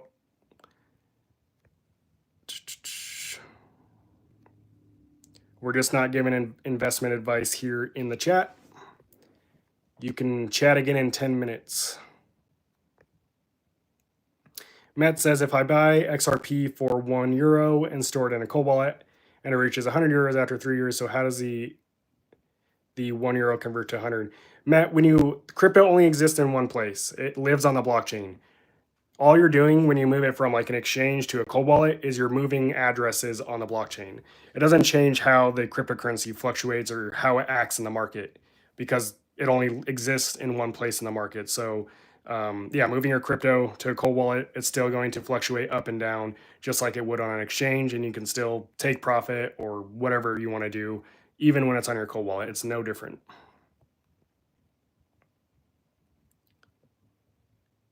Lazy Turtle, wow, thank you. Just sent $4.99. I appreciate that. That is very generous of you. Thank you so much. Very, very generous.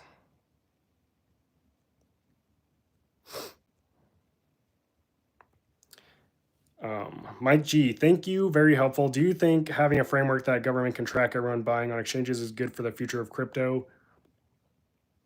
I mean, yes and no. There's an argument for both sides.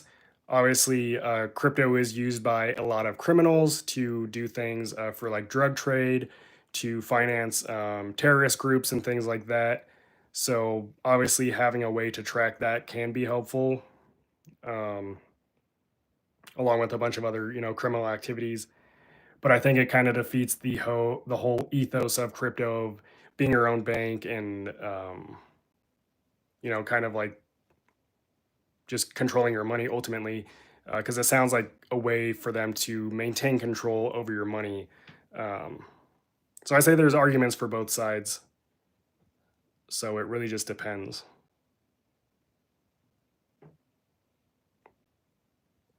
Indiana Pips says, really like my Trezor Say 3, had retinal surgery, so desktop is easier. I remember you saying that in the last live stream. Definitely, if you have like bad eyes or something, then you would want to consider getting a wallet that you can use on your computer. It's a good point. Victor says, thank you for being the most honest YouTuber I know. I've learned a lot about cold wallets thanks to your channel. Thank you for saying that, Victor. And I'm happy that, you're taking some kind of value from the channel, because that's the ultimate goal with the channel. I think I just saw an AI video of you telling me to buy a fake Grok token. Why is a world like this? Lloyd, that sounds terrible. Hopefully you reported that video wherever you saw it, because that would mean someone is using my identity to try to scam people. And unfortunately, that's the world we live in today with these deep fakes. Like one of the popular ways people do this is they'll start a live stream and it'll be like a fake Elon, and they'll say, buy this coin or we're giving away free crypto. Anytime you come across those videos, you should definitely report them as spam, because that definitely wasn't me. Does Tangem support XLM? Marcus White, yes it does. Lazy Turtle says, thanks again for the second question. Keep up the Q&As. All right, let's do an ETH price check right now. ETH is sitting at $4,822. BNB is sitting at $894. So a little bit below the all-time high that we had, like 30 minutes ago?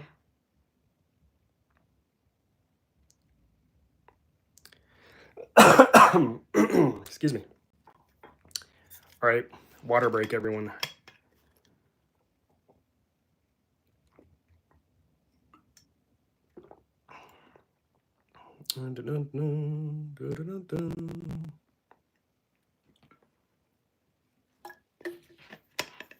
All right, check this out. I forgot to show you guys.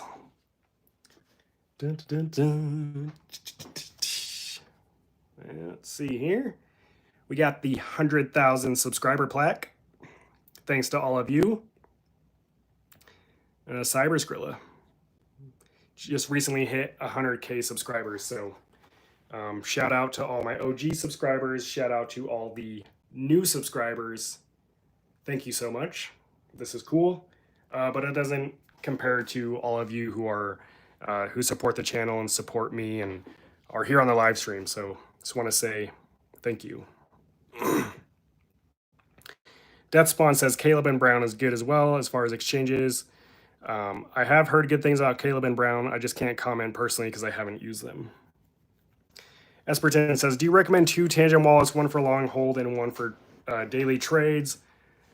What do you think about a different company like Trezor or Ledger to do that? I think if you're trading daily and like connecting your wallet to certain platforms, like whether it's Uniswap or decentralized exchanges, I think it is a good idea to use a separate cold wallet or a separate wallet from your main cold storage wallet. Now, there's a lot of ways you could do that. You could buy another Tangent wallet and do that.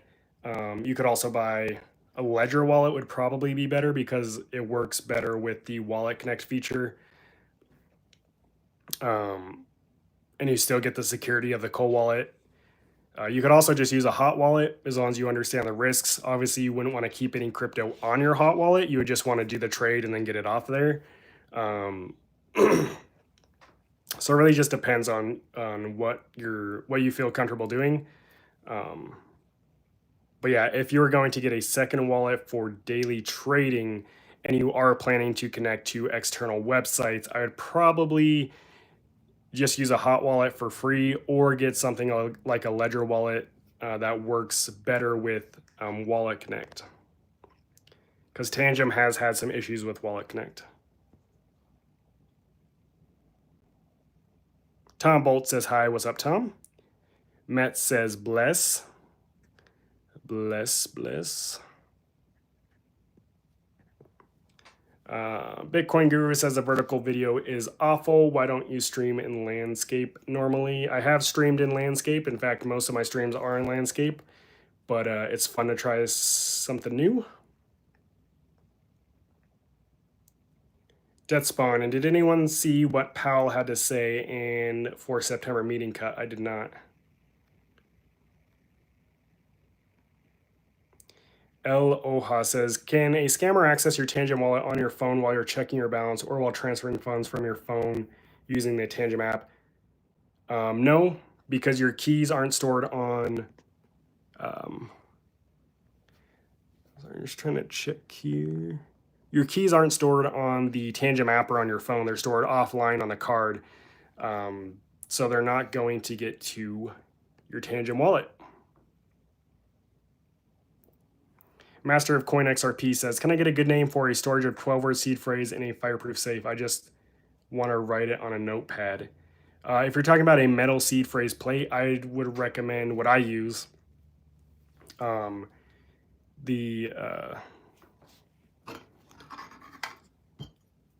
have the Keystone tablet. This is a Keystone tablet Pro for 24 words, but they just also have the Keystone tablet, and that just holds 12 words.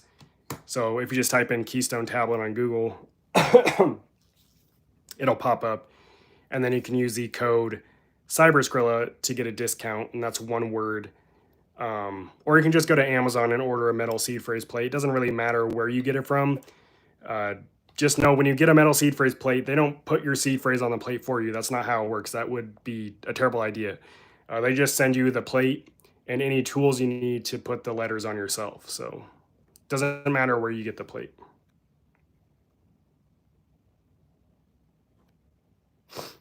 Steve says, just FYI, Diddy is a Bitcoin family. Got to run. Yeah, I've never watched the Bitcoin family. Maybe I'll check them out. Thank you, Steve. Indiana Pip says, if one would die unexpectedly, how does my children access my crypto? Indiana Pips, I have a video on my channel. If you just go to my video section, about 5 or 8 videos back, I posted a video on this exact topic. I recommend you watch that. David Retired Leo says, if you use Trezor 20-word seed phrase, can you recover with a different brand wallet? Most others seem to have 12 or 24 words. So David, to your point, if you use the 20-word seed phrase option from Trezor, you'll only be able to recover it on a wallet that supports that same, the 20 words. And to your point, there's not a ton of wallets that support that right now. Keystone does, and then there's a couple hot wallets that do. But yeah, not as many as, there's not as many options that support 20 words. as the ones that support 24 words. Lemon Lucas says, what is the best hot wallet? I don't think there's any best hot wallet, and it also just depends on what cryptocurrency you're interacting with. For Solana, I use Phantom, but Phantom supports coins across Solana, Ethereum, Bitcoin network.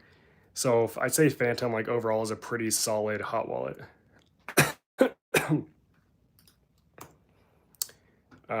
The test says, so what's up with BNB?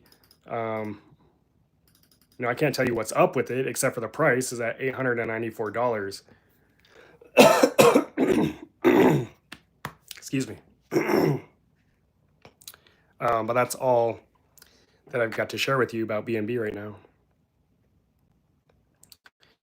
Matt says, good job. Thank you, Margaret. Congratulations. Thank you. Glitter Wings, congrats. The second mouse, congratulations. Thank you. Thank you. Ben C, how many times have you been scammed? I've never been scammed. I mean, I have bought rug pulls though, so I guess you could say that's the one way I've been scammed. But I've never fallen for like a phishing scam or social engineering scam or anything like that.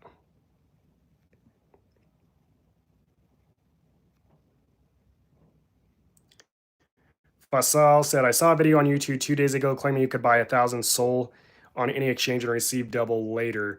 Yeah, anytime you see something like that, that's too good to be true. It's 100% a scam.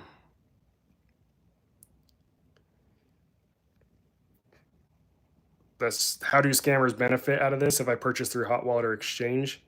Well, that's not the full scale of the scam, Fasal. Obviously, there'd be something else to it where you send them your crypto or something like that, and they would just keep it. Trick said, should I keep holding my Ethereum or sell? I have no idea.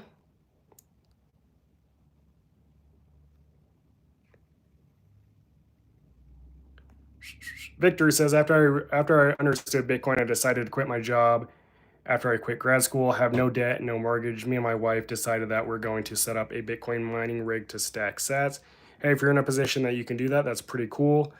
I will say one Bitcoin mining rig is not enough to probably make any money, just because mining Bitcoin is a lot harder today than it was, 10 years ago. Also, you have to consider the cost of electricity, which usually eats into any profits. And that's why most mining rigs you see now are entire facilities with, hundreds or thousands of mining rigs. But using just one mining rig to mine Bitcoin is probably not going to be profitable for you. It'll be fun, but probably not profitable. Indiana Pip says, where did you get the name Cyber Skrilla? When I was a kid, my friend and I called money Skrilla. It was just like a slang term. And then when I started, so Cyber Skrilla started as a blog about crypto and NFTs. And I was just searching for URL names that I could buy. And I was thinking, like, what is crypto? What is this entire market really? And I was like, well, it's really just digital money. And so, that's when the name popped in my head, Cyber Skrilla. And that's really how I came about it. Basal said, congrats on the YouTube plaque. Well deserved. Thank you. Noah wins. What's going on, Noah? The test is BNB the next Bitcoin. I have no idea. David says, thank you for answering. You're welcome. Cali Demand says, sorry. Did not know. I'll be watching you from now on. You're good to comment. Just don't give investment advice. When I sent crypto from a Tangent to Kraken, I noticed there was an existing withdrawal wallet address as an option, even though I haven't added a withdrawal address. What should I do when I send crypto from Tangent to Kraken? The withdrawal wallet address, was that on Kraken or on Tangent, Kathleen? I'm not understanding.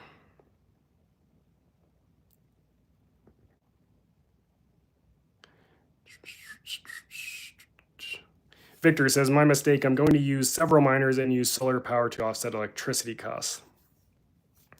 Nice. Even, I don't know. I might not know about enough about mining, but even like a few Bitcoin miners, I don't think is going to generate you like definitely not enough profit to live off of. Um, Even with solar power, you know, making it so you don't have to pay the electricity costs. Yeah, I just don't see how that's going to work. And that just might be my lack of knowledge in modern day Bitcoin mining.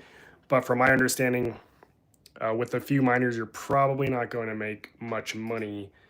And there's other things to consider. It depends on where you live. You also have to, you know, if you pay taxes, you would have to pay taxes on any Bitcoin that you mine. That will cut into your profits. Yeah, there's just a lot of things to consider. So that's all I'll say about that. But yeah, so this live stream is ETH and BNB all-time highs. Now, obviously, I didn't touch on that too much because I don't talk about the markets. Like, I don't know what else there is to tell you besides BNB is up, ETH is up. That's why my focus was on what you can expect moving forward as the markets, continues to heat up. And that is that, scammers are out here working overtime. Expect to receive more scam emails, expect to receive more scam calls, more text messages, more people reaching out to you in DMs on social media. Expect people to be attacking you every opportunity they have. Expect crypto influencers here on YouTube and on X and Telegram and Discord. Expect them to be shilling you coins and probably dumping on you. Just expect everyone to be out to take your crypto and to take advantage of you because that's just the reality of the world we live in, but especially in the crypto space, which is quite frankly one of the worst places to be. It's just a cesspool. I'm not gonna lie. Now it's kind of weird, maybe that I'm saying that, but that's just how I feel about crypto. A lot of the times I don't really enjoy being in this space, like especially on Twitter. It's just super toxic and everything is just so fake. Everything that everyone talks about, all the cryptocurrencies, just all fake. 99% of it. Now, that's not to say that I don't think crypto is the future, because I think crypto is the future. I think we are headed, where everything is going to be digital. I just think where we're at right now, it's all very, very sketchy. It's hard for newcomers to come in here and not get scammed, and it's hard for people to really make money in crypto. I think the amount of people that make money in crypto is pretty minimal. At least, like, I'm talking about the overnight millionaires that you see, like those are few and far between. It's the equivalent of buying a lottery ticket or a scratch ticket or going to the casino and gambling. Like that's the equivalent of the crypto market right now. Except I'd argue your odds are probably better at casinos, just because the amount of cryptocurrencies that exist right now and how they're basically all manipulated and controlled by insiders and bots. But yeah, scammers love when the market pumps. And that's why I say if you have your crypto stored on an exchange or in a hot wallet right now, you really should consider getting it into a cold wallet, because again, if you watch my How Bitcoin Gets Hacked video, which I posted a few videos back, I covered 9 different hacks where over $100 billion worth of Bitcoin has been stolen since 2011. Out of those 9 hacks, 8 of them were crypto exchanges either straight up scamming people or were getting hacked because of how they store their crypto, which they use a hot wallet. So if you have your crypto stored on an exchange right now, just know that you are relying on a centralized company to manage and control your funds. You don't actually own your crypto. You don't actually control it. They can freeze your account. They can freeze your funds. They could also get hacked. And even the ones that are insured, just know that there have been crypto exchanges in the past that have been insured. They've been hacked. And when that happens, it's not like you get your crypto back the next day or the next week. Like it can take years and years to get your crypto back. So if you just want to avoid that whole mess and that whole possibility, I would say get your crypto on a cold wallet, be your own bank. If you're new to cold wallets, I have my video in the description where I share 5 years of cold wallet knowledge in that video. I definitely recommend checking that out. Also, I have a link to Tangem, which is one of my favorite cold wallets, and it's the best cold wallet, in my opinion, for beginners. Most of our subscribers here on the channel would probably agree, and so do my family members and my friends who I've recommended this wallet to. And the link to that wallet is in the description of this video, along with the discount code. There's also another video in the description where I share 9 things I wish I knew before I got into crypto. So I definitely recommend checking that out.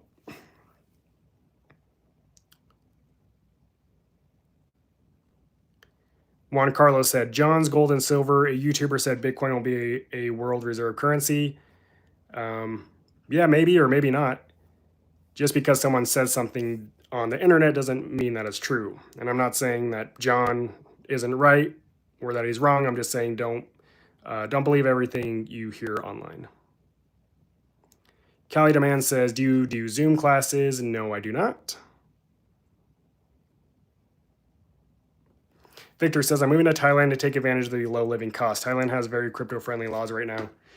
Yeah, I've heard lots of good things about Thailand. But again, I would definitely, I would really research, like if your goal is to live off of Bitcoin mining, I think you need to research, Victor, more how much money you can actually expect to make from just running a few miners, because I don't think it's anything substantial, even living somewhere like Thailand.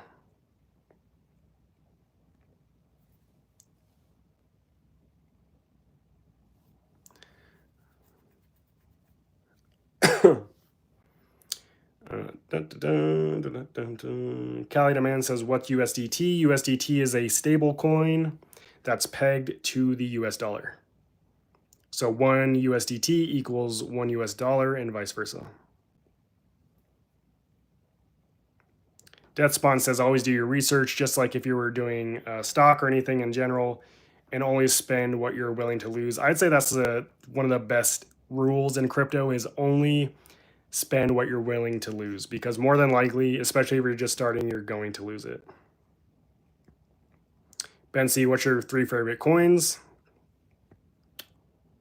Not going to share that. Just remember FTX. Exactly. Everybody loved FTX, thought Sam Bankman was the man, and look what happened. Just joined. What's the warning? I just went over the warning. Anytime crypto pumps like this, scammers are working overtime to steal your crypto. So just be aware that they're out there to get you, and they're going to attack from all angles. And one of the best ways to protect yourself is getting your crypto in a cold wallet. Met says, last question. I bought Tangem from Amazon. Is it safe to use? My answer is probably. With Tangem wallet specifically, there have been no reports of any fakes being produced. It'd be pretty hard. Also, when you set up your Tangem wallet in the Tangem app, the step after creating the key, it verifies that the firmware on the card is authentic. So that means it basically checks that you're using a real Tangem wallet. And if you weren't using a Tangem wallet, it would have a message telling you that, giving you a warning basically. But in general, just future reference, I never recommend buying a hardware wallet anywhere other than the manufacturer's website, for the reason that you could receive a fake wallet. And even though there's ways to know if you were going to use a fake wallet, you may as well just avoid that whole potential scenario and just order directly from the manufacturer's website. Also, like on Amazon and stuff, you're not going to get the discounts or the deals that these wallets offer usually. So it just makes sense to buy them from the website.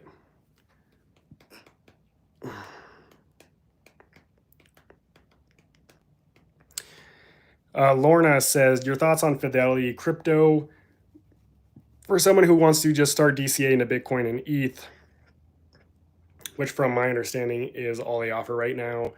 I want to get started and feel like I could do that while I get more educated and safely aware. Lorna, you could do that. I'm not super up to date on like Fidelity Crypto or even how that works. I will say there's a lot of ways to invest in crypto, and that's just one of them. And yeah, maybe if you don't feel comfortable, that might be a good option for you.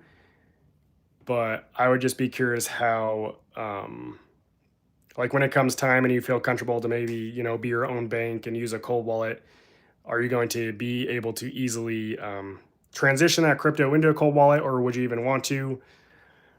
Those are just things that I would consider. And also, how liquid is that crypto? Like, would you be able to sell it tomorrow if you wanted to? Those are some of the things that I would be curious to know. CrazyMan45 said, I got a question. Should we invest in Bitcoin and ETH for the long run? I have no idea what you should do. I think you should do your own research and not ask for investment advice online. That's my honest opinion. Chrism said, hi, what's up, Chrism? Matt says, thank you, you're welcome.